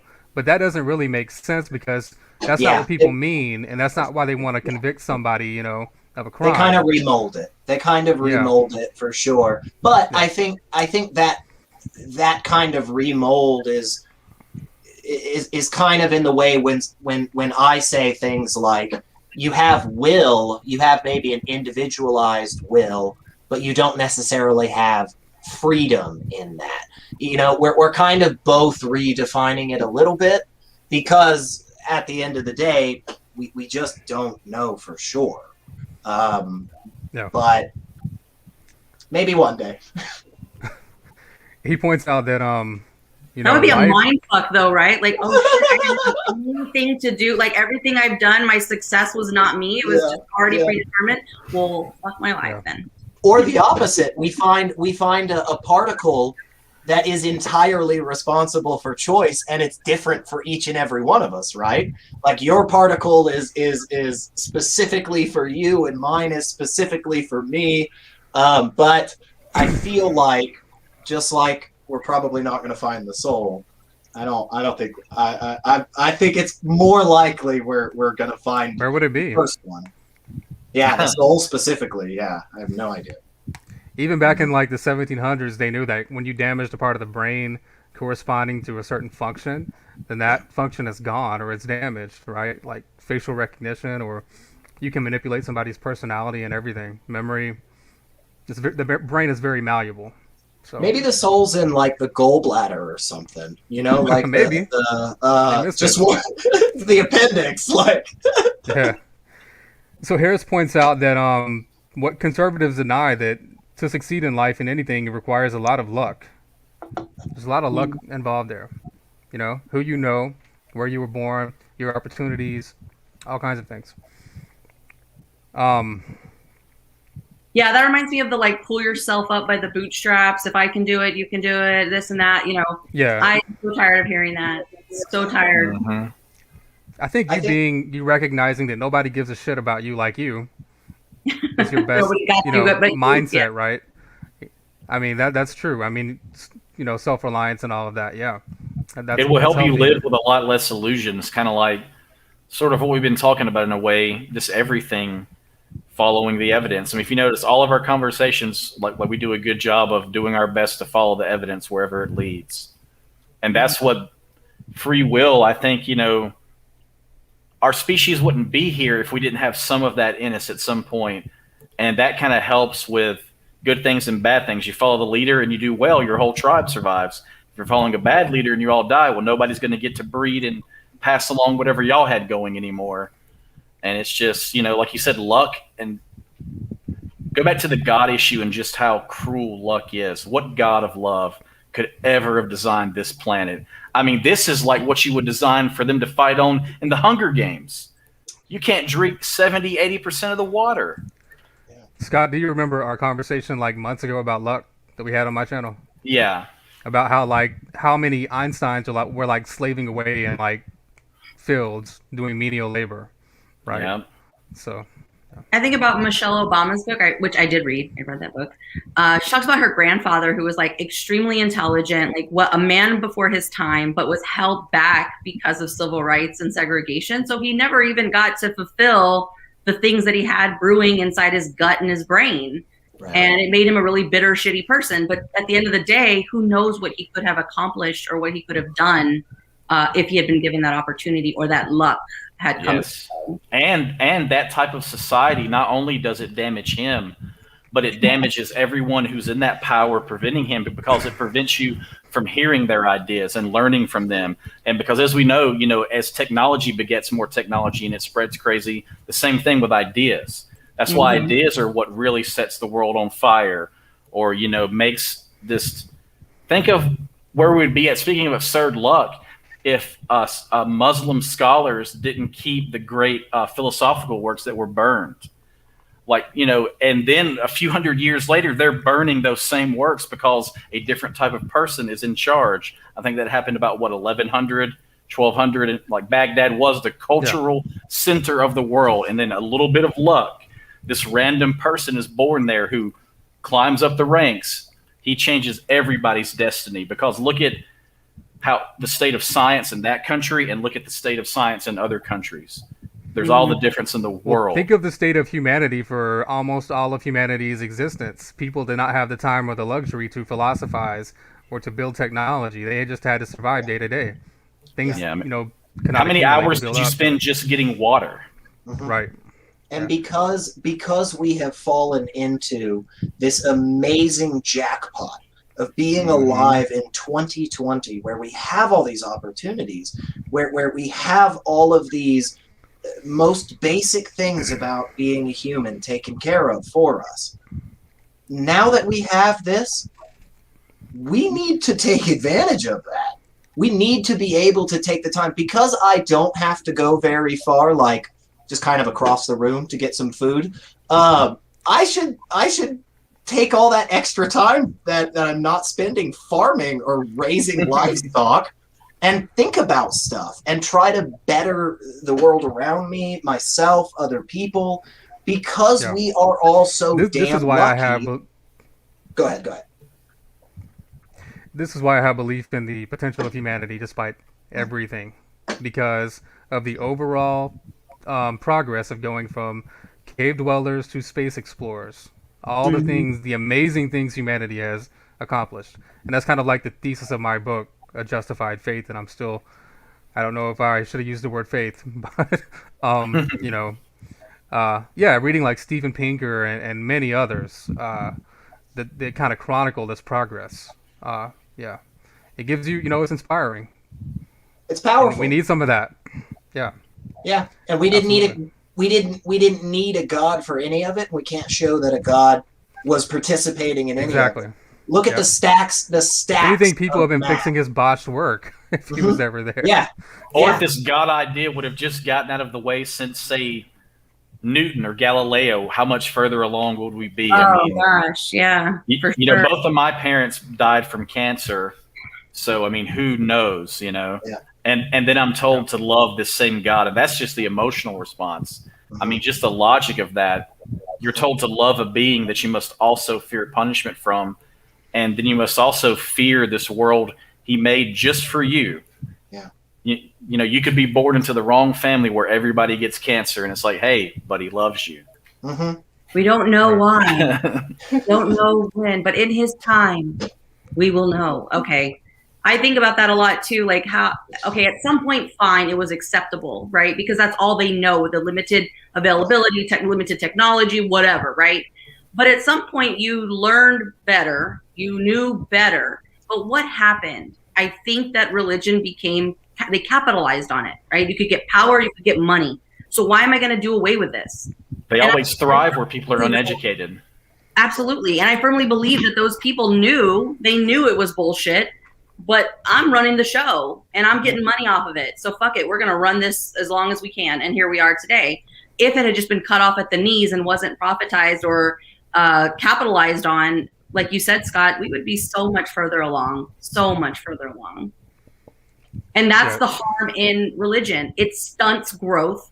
It stunts knowledge. It stunts intellect. And people like Scott's parents die because of it. Yeah. Finishing up on free will. So Harris also says that realization about free will can lead us to more compassion. realizing that we don't have that much, or if any. It also doesn't mean that our actions don't matter, or that our decisions don't matter, or that we shouldn't try to influence people in the world for the better, because those things matter. Obviously, our decisions matter. And there's also a difference between voluntary and involuntary action. And just to kind of sum up here, or finish up, he says, even the illusion of free will is an illusion if we pay attention to it. Because, again, things just kind of emerge in consciousness, and you're not really authoring the things that happen that you do. And I think to touch on that first point right there, you were saying about, it making us more compassionate. One of the greatest things I ever heard was that, when we think about it in this manner, we come to the realization that, praise and blame must be about level. It needs to be there. We're not saying take away all blame and take away all praise, but we need to understand that they need to be more modulated than what they are. And we should stop being such sycophants for those people in the world who got all the right roles the very first time, and stop demonizing those people so much that got all the worst roles every single time. There are so many people out there that woke up one day only to realize that they were psychopathic in one way or the other. And they had no control over the function of their brain to tell them to stop doing these horrible things. How lucky each and every single one of us are that we don't have these constant desires to murder people. That's another point that Harris made, actually, also. Yeah, exactly. And it is. It's such an incredible lottery that we have all won and continue to win every day. We are all so lucky that we don't succumb to all of these horrible things. Give me a second here. The guy Grant Imahara from Mythbusters, who unfortunately died not long ago, and a genius person, a wonderfully charismatic, charming individual, great guy, and walked around one day and had a freaking brain aneurysm and just died. And how lucky each and every one of us are that just doesn't happen, in the next second. But on top of that, how lucky each and every one of us are that just basic functions of our body work. The fact that we have our arms, our legs, our ears work, our eyes work, we can talk. It's phenomenal. And for those that may have all of those boxes checked, but unfortunately have one of those terrible boxes that just says, I don't know why, I just like to burn things. It's unfortunate, and it's still not their choice. Just like it wasn't our choice not to have it. And hopefully that does lead us to more compassion, at the very least, when it comes to incarceration. I mean, for-profit prisons are one of the most disgusting things human beings have ever invented. And the fact that we currently are using them to keep children in cages down at our border, and children that are refugees, children that will be killed if they go back to where their home is. And the fact that we are using for-profit prisons for that is absolutely disgusting, because those people didn't choose their situation. Mm-hmm. And that is part of the absurdity of all this luck, is that it seems like the greater capacity for intelligence, there's a greater capacity to do a bunch of screwed up shit. Yeah. If you're smart enough and your moral compass is, let's say, south enough, for lack of a better term. I mean, that can be a deadly combination. And something about the luck, too, is think of how lucky we are that I would say there's about maybe 3,000 to 5,000 people total that have really pushed history forward, that have really just picked it up, put it on their backs, and said, I'm dragging y'all this inch forward. And the on this institutions that path have we're been created on. also by it. And just, how thankful we need to be that those few thousand people not only got to exist, but that they did a lot of this work, oftentimes where they had to hide it from religious people, or hide it from somebody who'd kill them, or a woman had to write under the surname of a man just to get it published. I mean, all this crazy shit our species does. Like to say that all of that suffering and chaos happened so that we can be here today to have a talk is, the absurdity of religion. But to me, there's a better absurdity, and it's kind of what we all believe in, that just we are so lucky to not only be the primate that is sitting right here today that our parents made, but everybody before them made that led to this. Mm-hmm. And so when you put it all together and putting it with empathy, I think it should go back to knowing all that we know. How are we not doing better in regards to all other human beings? Like my example of men hitting on women in public, how transgender people get treated, how people that look different get treated. How are we still here at this? And you look at education. You just said we're primates. And religion and our primate status. That's because and so that's the whole deal with luck to me, is that, I'm thankful, but it kind of puts you in this weird existential dread moment of thinking about there's a kid in Africa right now that, is still having to walk several hours to get water. And, that is a practice that has not been everywhere for centuries, if not more.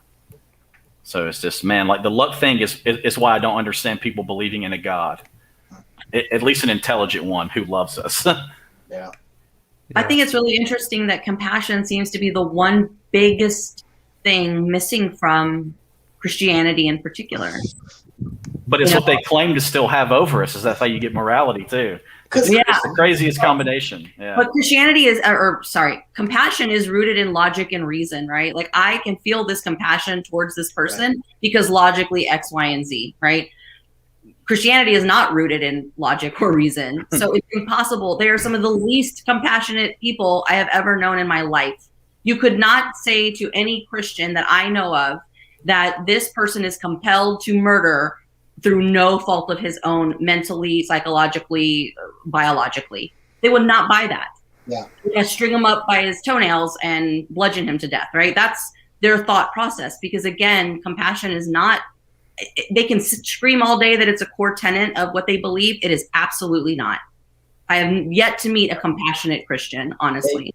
They've been in an abusive relationship their entire life, and they're trying to understand why other people who have been in healthy relationships don't want to be a part of their bullshit. When you've constantly lived with somebody who you say, oh my, I love you so much, but please don't hurt me, but I love you so much, but please don't hurt me. It's sadomasochistic. Yeah. It's hard to get out of that. And again, back to the whole free will and everything, praise and blame needs to be modulated there. We shouldn't say that they're the most evil and terrible people in the world, but we do also need to say, hey, it's 2020, pick it up. Like, come on, guys. Well, your ideas are part of who you are in a way, but they're also something that needs to be able to be attacked and, gotten rid of. And you notice people don't respond well when you attack something they either hold dearly for legitimate reasons or the people that profit from it. And this is another group that doesn't get talked about enough, and I can't remember who I heard this from, but they said the reason most people still are religious is that they feel like that's what you have to be a good person, because that's what's taught to them their whole life, and everyone around you. Like I'm talking about Mandisa and black culture, like in the South where I'm from, like I'd be hanging out with black friends, and when they would meet a new black person, one of the first things they would ask each other is, what church do you go to? It was just assumed automatically that you went to a church. Yeah. It literally just assumed. I mean, that's how ingrained it is. And, these things are hard to fight. I mean, I get salty and pissed off that the change is so slow, but I also, thanks to arguing with Landon a lot, have realized you have to pull it back a little bit too. You can't just go hard on them 24/7 and expect them to agree with it. So that's why I try to use like funny examples and like even roast myself. Like, that's a good approach for these people, because if you're arguing in the comments section, like you're not arguing to change their mind. You should be arguing for the audience, maybe to help somebody who is not sure, point them in a better direction. I think that's a good use of our free will. And just, I don't know, the luck is really crazy to think about. Free will, we don't have free will. Yeah, we just figured that out. Well, no, you know what I mean, guys. See, like that's the problem with it, is that it's this word that can mean so many things, man. Yeah. Because not only like our perspective as being Americans, but This conversation is very different when you go to different cultures and if the people believe or not. And it gets super complicated. I mean, it really is fascinating. Yeah. Just how it works. It takes a lot of work to climb down from the trees and build a global civilization, as I think Sam Harris said. Yeah, it does. And it does. We're also lucky in the respect that we, kind of won the genetic lottery. Richard Dawkins talks about in his book Unweaving the Rainbow, all the potential people that could possibly exist, all the different combinations of DNA. It's what 70 something like million or billion maybe. It's like exponentially or infinitely. It's unbelievable. Yeah. An absurd number that no matter how we try in our current capacity, we'll never be able to understand the winning of that lottery ticket. And again, that's just literally talking about whether or not we have the ability to move our arms. Like that's just the most basic things about being alive that we take for granted, that on a moment-to-moment basis we are pulling the right number every single time, and that's in and of itself is phenomenal. Your heart literally does it if you think about it. It's pulling that lever correctly in your lungs every time. Yeah. And the fact that somebody could even potentially say that without God, without a religious backing, you can't find the most beautiful things in life. If that's not one of the most damn beautiful things in life, I just don't know what the hell is. The fact that each and every one of us on a second-to-second basis are winning the greatest, most ridiculous lottery ever, like, that's all I need, man. I don't need a friend in the sky to tell me what to do next. I'll take what I got. Hey guys, I'd like to touch on... Sorry, go ahead. Okay. No, I was just saying, don't you think as like atheists, your perspective is, because once you're gone, right? And there is nothing, you're not looking forward to anything. So you're much more appreciative of the here and now and what's in front of you, and digging into things that, because I noticed like people I've known that are Christians, they don't really dig in, right? I just need these like couple little things and that's it, right? But if you start digging in, if you unblock that or remove that blocker and start digging into like the essence of being a human being, your mind's going to be blown. Absolutely. So I think I think they're always thinking what's next, right? What's next? The person who thinks what's next is not fully present. I was going to say real quick, you think about it too, the ways of thinking, religions is frozen in time, and the other side has thousands more years of just literary works to look at, and philosophical works put you far ahead, much less the science. There's much more morality just in literature than in the Bible, and like how to be moral. Yeah. Sure. I don't get the appeal of like heaven, like eternal servitude to a tyrant, eternal servitude period, regardless if it was to. But especially one that has my loved ones burning forever because they perhaps didn't believe the right thing. I see no purpose or meaning there at all. Or one that would give a justification for like okay, so let's say heaven is real. I die tomorrow, and for some reason I'm allowed up there. Whatever, and I get to talk to God. Like one of the first things I'm going to ask is I'm going to be like, hey man, so like there's this story where you told people to just go out and like slaughter everyone and then rape everybody else. Like, why? and any entity that would justify that, I'd just be like, nah, screw it. Moses and the squad just, it also says you keep them as your plunder. Yeah, outright advocates for slavery and rape. And is Moses the first divinely ordained sex trafficker then? I want to ask you guys quickly, because it kind of connects to free will. What do you think the point and the foundation of morality is? Kind of briefly. To me, the foundation of morality is that we have natural empathy. We're empathetic social creatures that have to live together, right? And you don't need more of a foundation than that. That is very solid, as a foundation. And a point, the fact that we have to live together, and we're interconnected and interdependent. You don't need anything more than that, right? So what would you guys say? We wouldn't be here if we didn't care about each other, even if it was just in purely greedy ways. Because think about what we are. Like we're just, to many creatures that have existed in the history of this planet, we are just snacks with no armor. And if we're living out in the middle of nothing, there's a whole bunch of creatures that eat snacks with no armor, we're going to need to band together and work together to even have a chance to get here and argue about this. So empathy is so core to us, because like even children get sad at things that they don't really know yet. And like even they'll make a good moral decision and they have no idea about a God. Or think of the videos you've seen of a cat saving your kittens from a burning building. I mean, like, how do these animals have these great alleged things you have to be taught? How do you make that work? Yeah. I think the best answer I've heard thus far related to morality and the foundation is that it may be a subjective goal, and that subjective goal is well-being. And I think we can demonstrate how other people who have a system of morality that they think is well-founded, like the vast majority of Christians I talk to, when it comes to what their understanding of morality actually lays out to be, they are talking about well-being. They're just misapplying well-being, or they're not applying it fully. Although I will say I have recently stumbled across some individuals who like to posit the idea that it may be an emergent, some type of an emergent property, some type of morality may be some type of higher order emergence when it comes to how life exists. So existence is a certain way, meaning that all of these fundamentals about logic and so forth are a certain way, meaning life is a certain way, and through all of that collection, that somehow there could potentially emerge morality, which would, again, give it more of an objective basis there. But even if we never show that, I'm super comfortable with the goal being subjective and having objective moves as to how we get there. I'm totally fine with that, I think morality is instinctual. Like you either have it or you don't.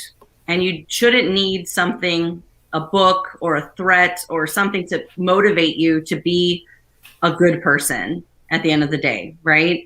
So you either know right from wrong. I mean, we all watched the insurrection. We're like, that's fucked up, right?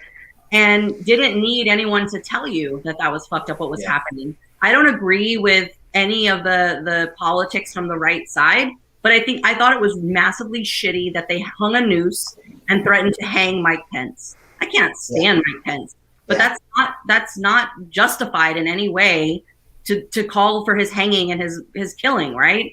Because I'm a good person, that's, you either have it or you don't, right? Here's the thing, though. We've been talking about religion. What if they were to say, God told me to do this? Now, if you believe it when Abraham says it, what's your argument against them?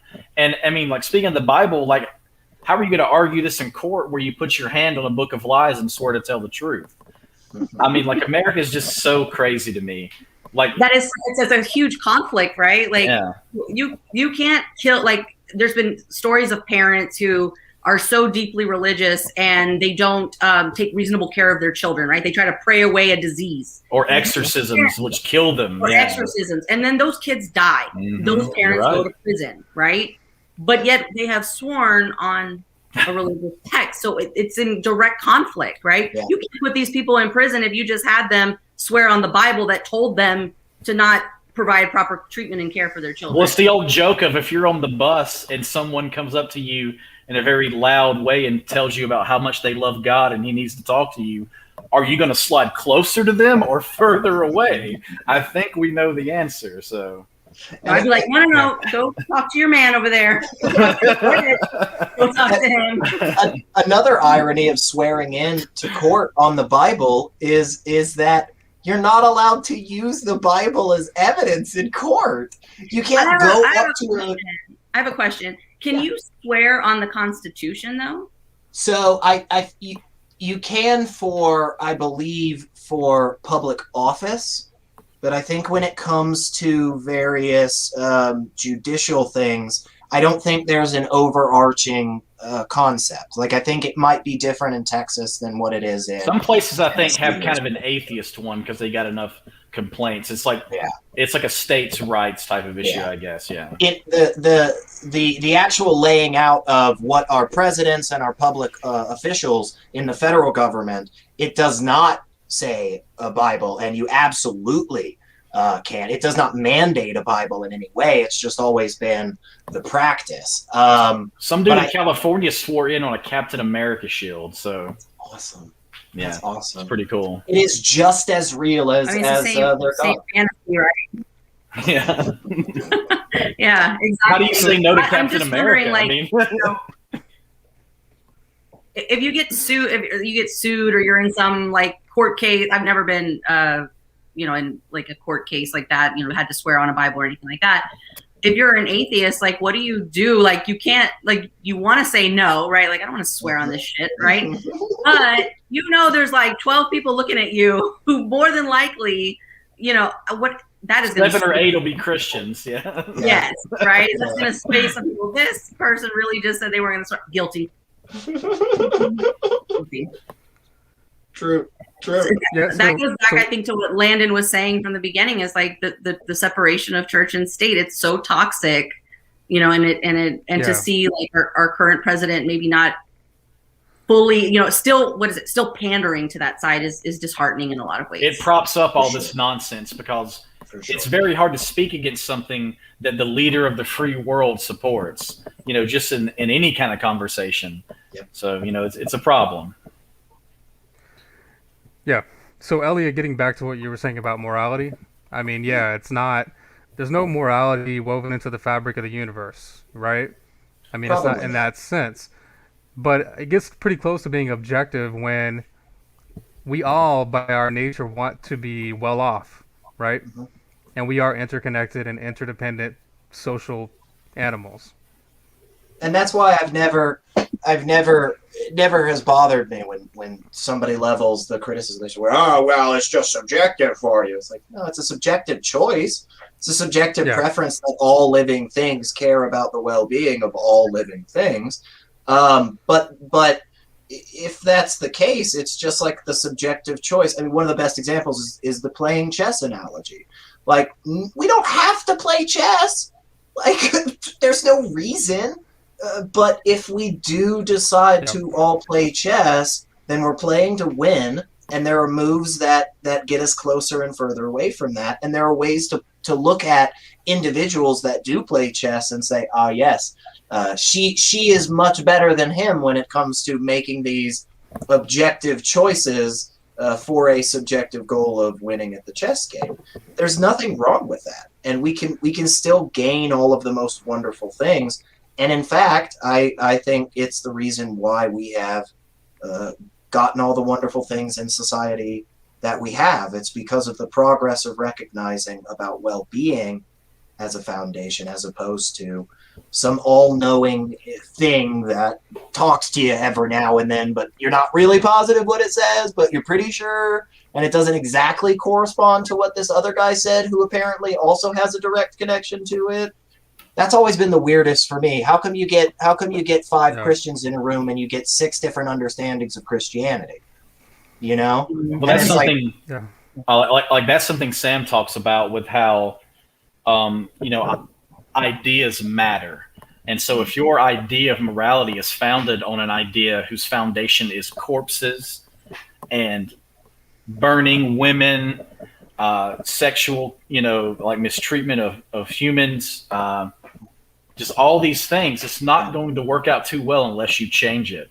And that's why, Christianity needed a reformation and probably needs another one, in some type of way. And it's just, when you look at those things and pile it together, it's just, we're lucky to be here that, like there was those few thousand people I talked about that put our civilization on their backs and drug us forward. Because without them, I shudder to think where we would be at, like how much longer it would take to get there. Because Isaac Newton got really far in discovering how things worked with the motion of gravity. But when he got stuck on the planets, he just gave it up to God. And it took like Laplace to come after him 100 and something years later, just to move that forward one little step, that's God getting in the way of not only morality, but just progress in general. So this idea is double, triple, quadruple bad, but it holds the most ground still. And that's why it's part of why things are so absurd, in my opinion. And you can see it play out the exact same pattern in every religion when it dominates. I mean, this isn't something that is specific to Christianity. This is something that is specific to this understanding of the world.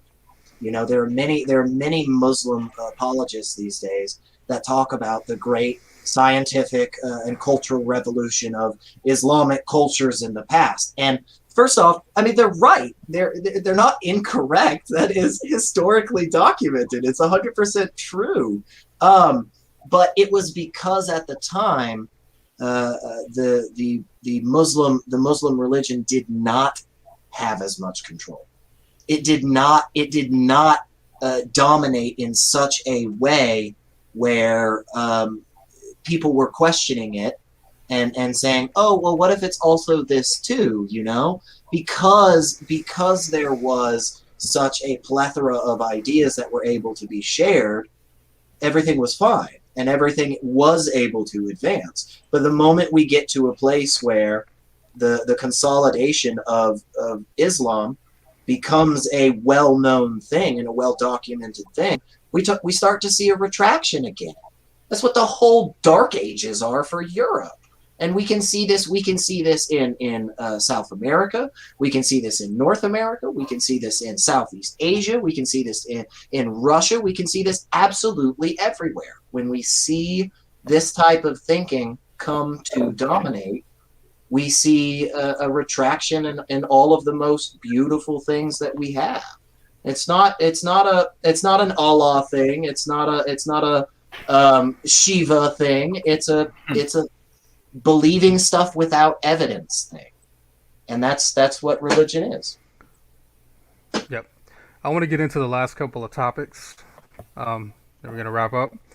So, again, Elliot, watching you on Ask and Wonder how patient you are with some of these Christians. Christianity is the most rational thing. It's the only thing that explains. Is Christianity really rational? I mean, what do you think about this? How can they even make the claim? Yeah. I think it sounds when you say certain words, they have such power behind them. When we use the word rational, I think oftentimes people get really emotional about it and they go, well, I'm not irrational.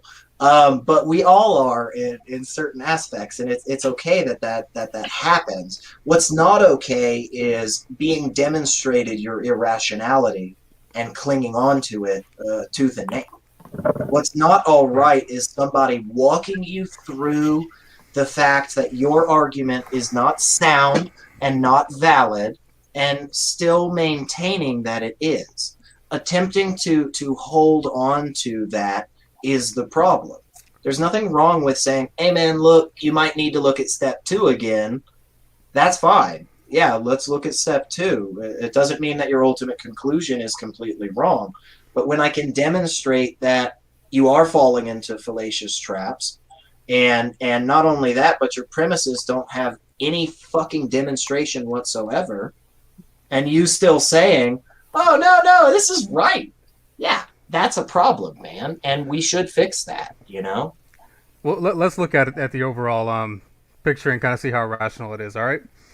So God sacrificed himself to save us from himself and create a loophole for his own rules.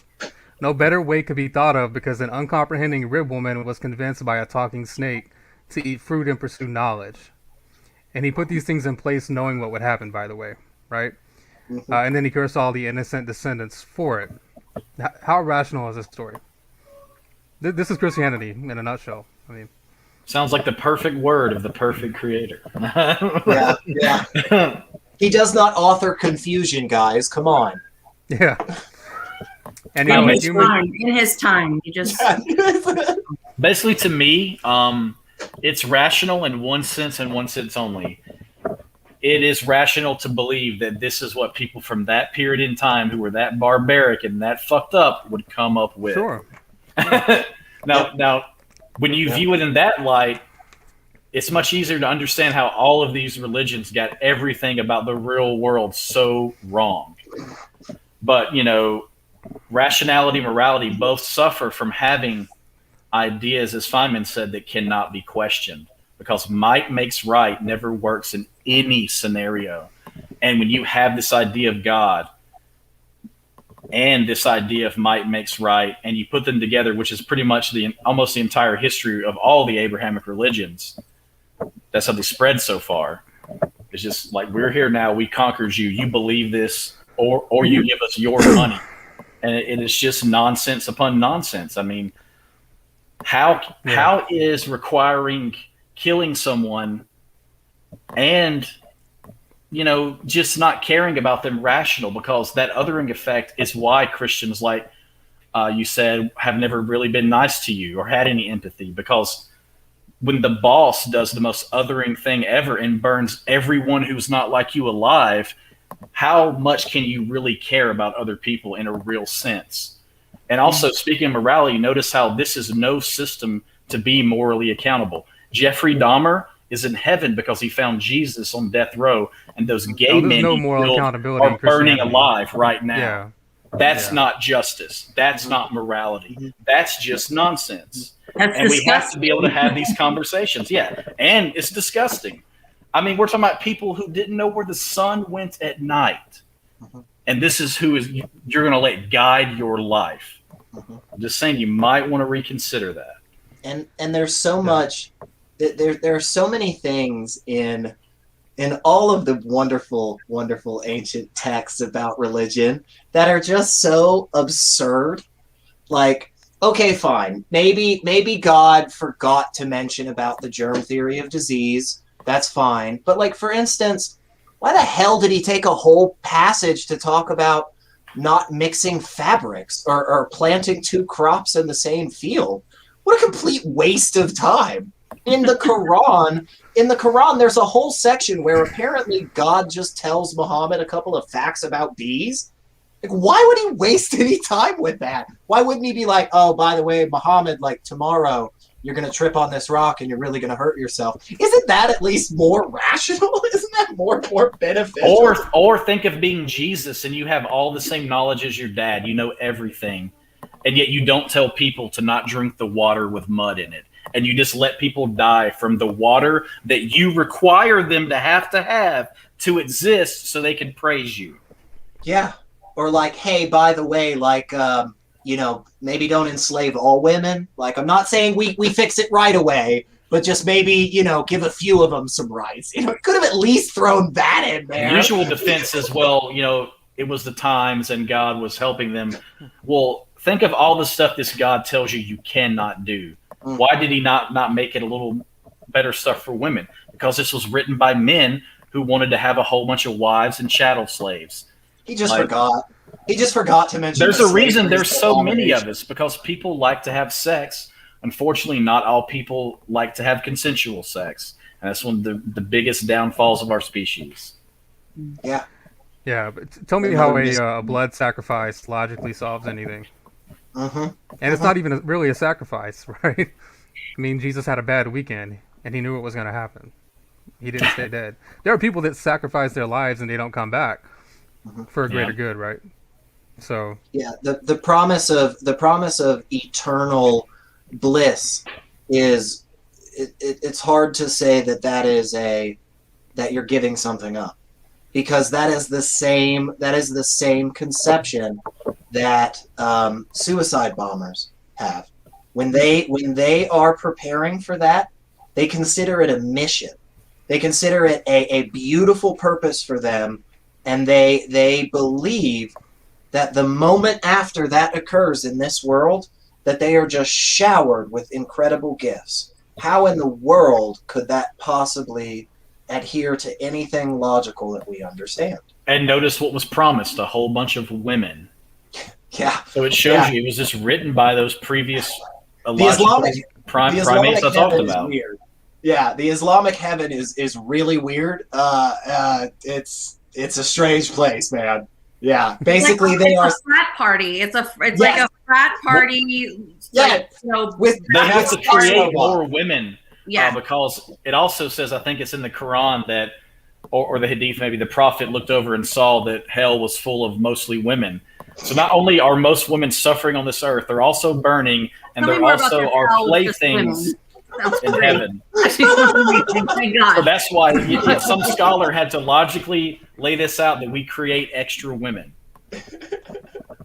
Unbelievable. And that's truly unbelievable. Yeah. But so, I mean, to go back to Christianity, no, it's not rational. Yeah. That's why they don't shoot through some of these here now, right? That's why they don't care about what's happening right now, because I'm promised all this other amazing stuff later. So I don't give a shit about you or anybody else, right? Because that's why many of them don't care about climate change. Like, Jesus is coming back in my lifetime. That's right. So climate change doesn't matter. Yeah. Speaking to the rationality of Christianity, I want to shoot through some more notes I have here real quick. Okay, so sickness is caused by demons, requiring exorcism. You don't need to wash your hands before eating. Mud and spit cure blindness. Faith makes you immune to poison. Having a story be very similar to dozens of gods and myths that have come before you. Salvation depends on belief, which is involuntary, which a god would know. And bad, vague, contradicting, or no evidence. Having your book be filled with barbarism and contradictions. Allowing endless religions and sects. This is from the perspective of a god, like how rational is this religion he made.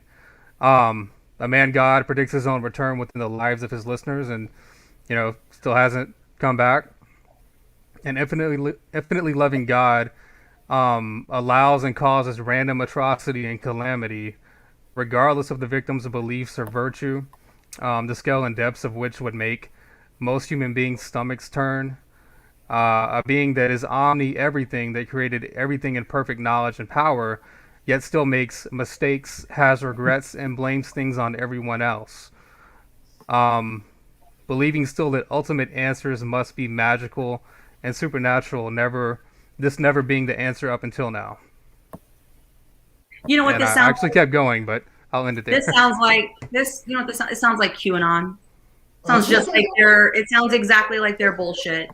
I mean, if you sit there and as you're reading through it, I'm like, they're still waiting for John F. Kennedy Jr., right? Aren't they waiting for him to show up with Hugo Chavez? Okay, so it's there's some weird stuff there. It's weird stuff, and it's very much relatable to everything that you said. That's why they were so much easier to buy into the conspiracies, because they're already bought into the biggest conspiracy ever. Yeah. So no problem. This is like, to them, this is easy. This is easy. They took the hard stuff already. They're like, there's definitely somebody up there in the sky telling me what to do on a regular basis. And not only is he telling me what to do, but he's actually telling all those other people what to do, and they're just actively ignoring it. So you're telling me that there's some weird, secretive, high-level ranking official in the government, and there's a cabal of baby-eating pedophiles or some crazy nonsense like that. They're like, yeah, that's easy. I got an imaginary friend telling everybody what to do. Yeah, for sure. Yeah, I can totally see that. Yeah, so last topic, Pascal's wager. Oh, this is such a pet peeve of mine. Sorry to jump in. I'm just going to have to rant. Go ahead, man. The fact that this still gets brought up as if it has anything to offer to the conversation is just fucking ridiculous. Okay, first of all, what God is it? How do you know it's the correct God? Before you can even take this wager on, you have to consider, as Bertrand Russell said, even if we knew one of these known religions was right, we would all have to assume that we were going to hell on probability alone. Just because there's so many different denominations of the religions and there's so many thousands of choices, how do you get there? And then it's just bad reasoning. Like, this God is all-knowing, so it would know I was just lying about believing to try and get some favor. And since it seems to be obsessed with being worshipped and it being real devotion, it's good. This should piss it off more than it pleases it if this is the way it operates. Because Pascal was, what was he? Was he some form of Christian? I can't remember which type. But I mean, basically his God operated this way, and this is the God he was talking about, obviously. So as smart as he was, I mean, like there's a quote from him that I think would be a great political party. He noticed that the problem with humanity is that mankind cannot sit alone in a room and leave each other alone. He was that smart to figure that out back then, but then he made this terrible, idiotic wager. And it just shows that my belief that the much more likely scenario is that we are just illogical primates who are here by chance, beautiful chance, makes much more sense than saying we are made in the image of anything that has any kind of intelligence. Mm-hmm. And I think the best thing I've heard about Pascal's wager is instead of just the basic wager of bet on a heaven so that you avoid the hell, figure out what the worst hell is and do what you have to do to avoid that one. At least Mm-hmm. Don't be tortured in the worst. And so once you think of it like that, then it's just like, well, crap, like how many hells are there, and what do I got to do to not be in the worst one? At this point in my life, though, I got to be honest, if there is a hell, I know I'm going to it. It's okay. Whatever the conception of hell is out there, if it's real, I'm probably going to be there. And in that scenario, I'll admit I'm wrong. But until that time, I'm not betting on it with my life. I'm not putting $1 down on it. I'm not betting on it with my actions in the next day. And wouldn't this God who's so logical actually respect you more for saying, I don't know? I would think so. Didn't Mark Twain say this? Yeah. He said that, you'll notice in the Bible, there's not one sentence praising intelligence. There's a reason for that. They don't want you to think critically and to ask questions. God. Yeah. I love the poorly educated. I just think the audacity to say that you have nothing to lose. The audacity, right? Nothing to lose. Like you may as well. Like, of course you would say that, right? Like knowing his background, his and who he is and what he is. Yeah, you have nothing to lose, but for a lot of other people, they have everything to lose. Just all the people that, just so you can go to heaven, have to burn. Like God has set in motion a scenario that guarantees billions upon billions of people have to die just so that I can go to heaven and see grandma again. This is, solipsism times a million. You think everything is about you if you believe this. Like, think of it this way. Would you want someone you love to go on a date with someone who says you must love me or I'll set you on fire? No, you wouldn't want them to go on one more date, especially not alone. But the same people who can reason that out want to spend eternity with a being who has done that to billions already and will do it to billions more, maybe trillions, depending on how long we live. And by that being's own design. It worked out this way. Even though apparently that being was capable of doing fucking anything. Yeah. I want to know. That's what I want to know. I want to know why you set it up this way. What the fuck is wrong with you? and then some of the different portions of it say if you're in ignorance of Scripture and you die and you were a decent person, you'll go to heaven. So therefore, by their own logic, wouldn't it be better if no one knew about this? We know the world would be better without Christianity, but they're very close to figuring it out themselves. But still, very far away. You go to this like light hell, like hell light, right? So maybe purgatory-ish. A little bit of hell. It's not too bad. It's not too hot. So do they just burn a limb a day, or like your whole body, but not your face? Minor inconveniences, I think. It's like a minorly inconvenient hell. Oh, so it's no exit by Sarge then. Yeah. Okay. You got to return your own card, that kind of thing. It's really just awful. And find your phone charger ever in that hell. That's an evil god. Yeah. Also, if it's deeds that get you into heaven and not believe, then this is relevant, right? Because sometimes Christianity is like it's deeds and not, So I've never understood. I don't know if any Christian really has that figured out, because I hear so back and forth, like, oh no, you just have to believe, and it's like, okay, so you don't have to be a good person. But then there are others that'll say, the only unforgivable sin is not believing. Mm-hmm. And it's like, well, wait a second, aren't you guys all reading the same book? So yeah, exactly. That's a good point. Now notice there's a conflict here of all these different ways of being able to interpret this and think about it and approach it. Now, knowing this, not only do you have to think about how do you know your God is right of the thousands of choices, how do you know your denomination is right out of the thousands of choices? I mean, the further you go in trying to say that what I believe is true without evidence, the more absurd it's guaranteed to get, because that's how you get to Mormonism. And a guy who finds golden scrolls, then loses them, and is literally in the local newspaper as a snake oil salesman, a huckster. And people are like, no, you just don't understand. He really lost them. And the Garden of Eden is really in Missouri. Anybody who has been to Missouri knows this is false immediately, okay? And it's just, it's just nonsense plus more nonsense. That's easy to see. But what's going to happen 2,000 years from now? What if Mormonism has somehow gained power? Because they have a lot of money right now. Yep.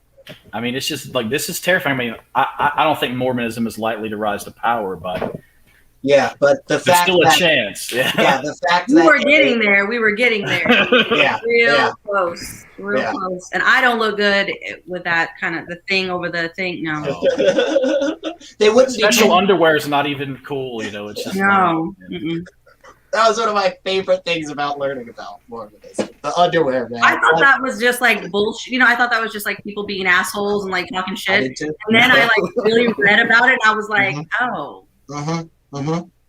Okay. There's a lot of really upsetting things in Mormonism, the Jehovah's Witnesses, Scientology, some stuff that you're like, man, I thought this was just a bunch of silly people being weird. It's like, no, it's destructive. Yeah, man. L. Ron Hubbard literally wrote about how to scam people pretty much. I mean, he spilled the tea on himself, I mean, and people He's like, oh, shit, y'all believe this? Oh, Yeah. well, all right. Let's do it.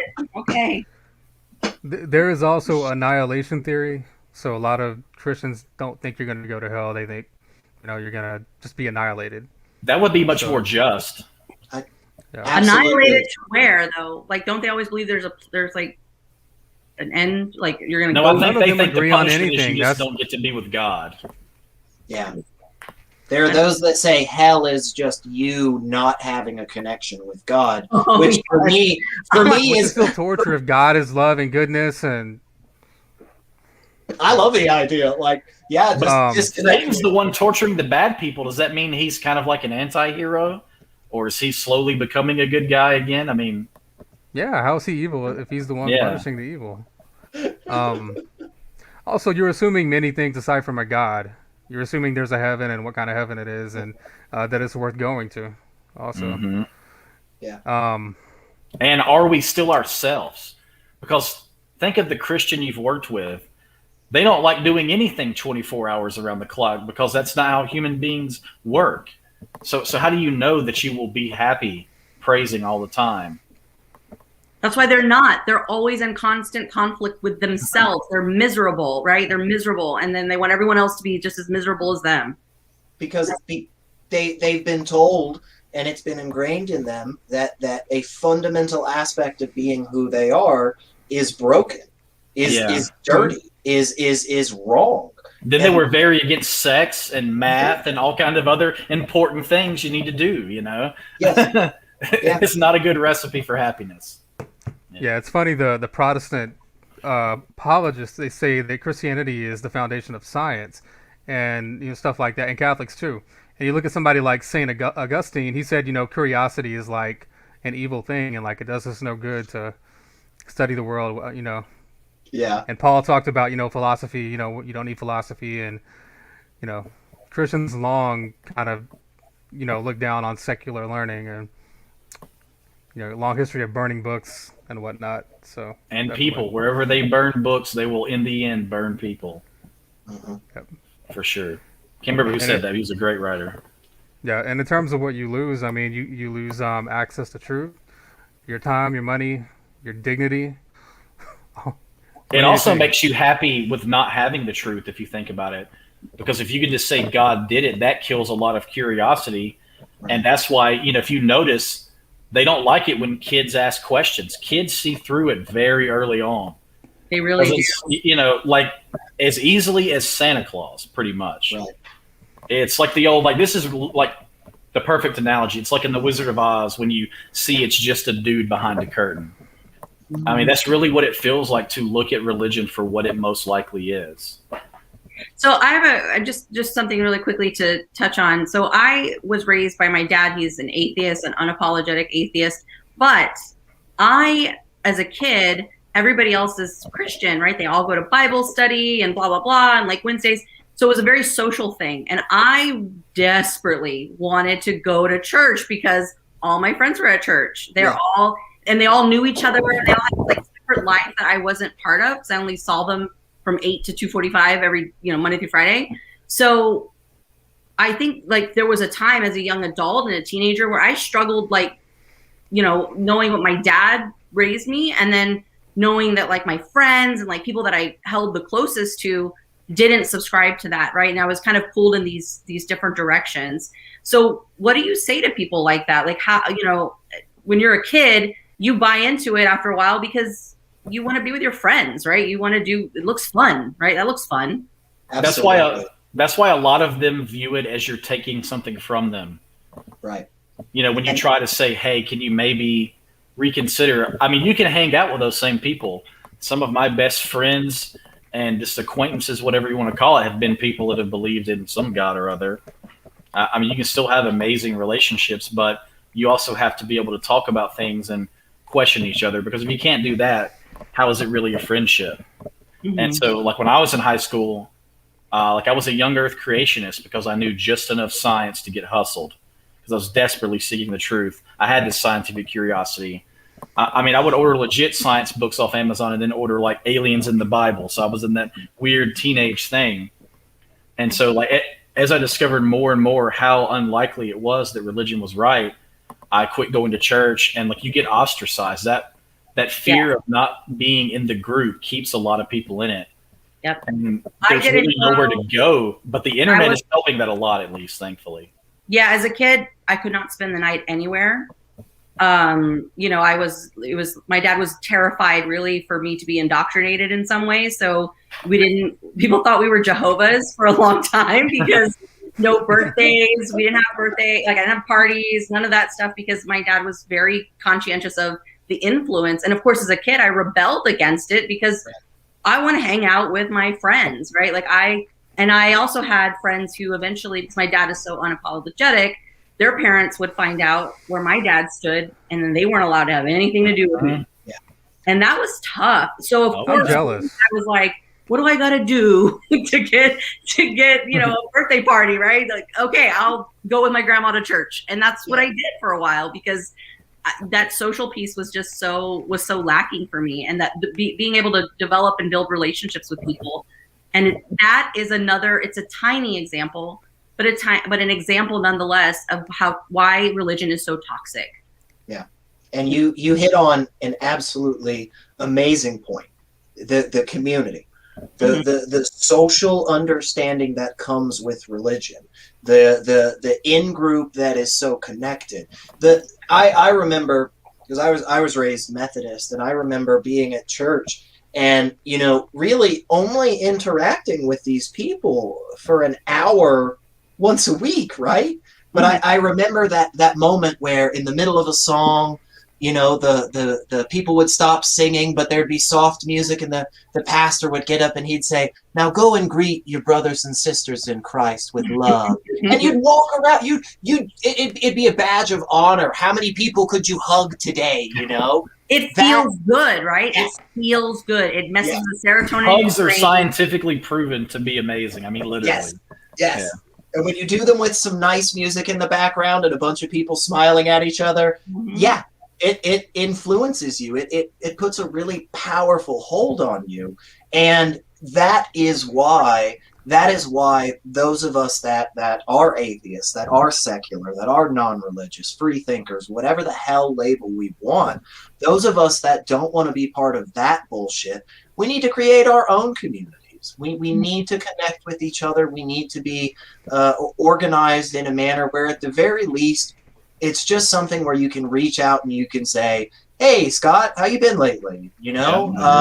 It's like, "Oh my gosh, you'll never believe this. Bill hit me up the other day, or, oh man, I was talking with Danae in Landon," and somebody goes, "Oh wow, no way, I know them. They're great." That is so vital to just being a person.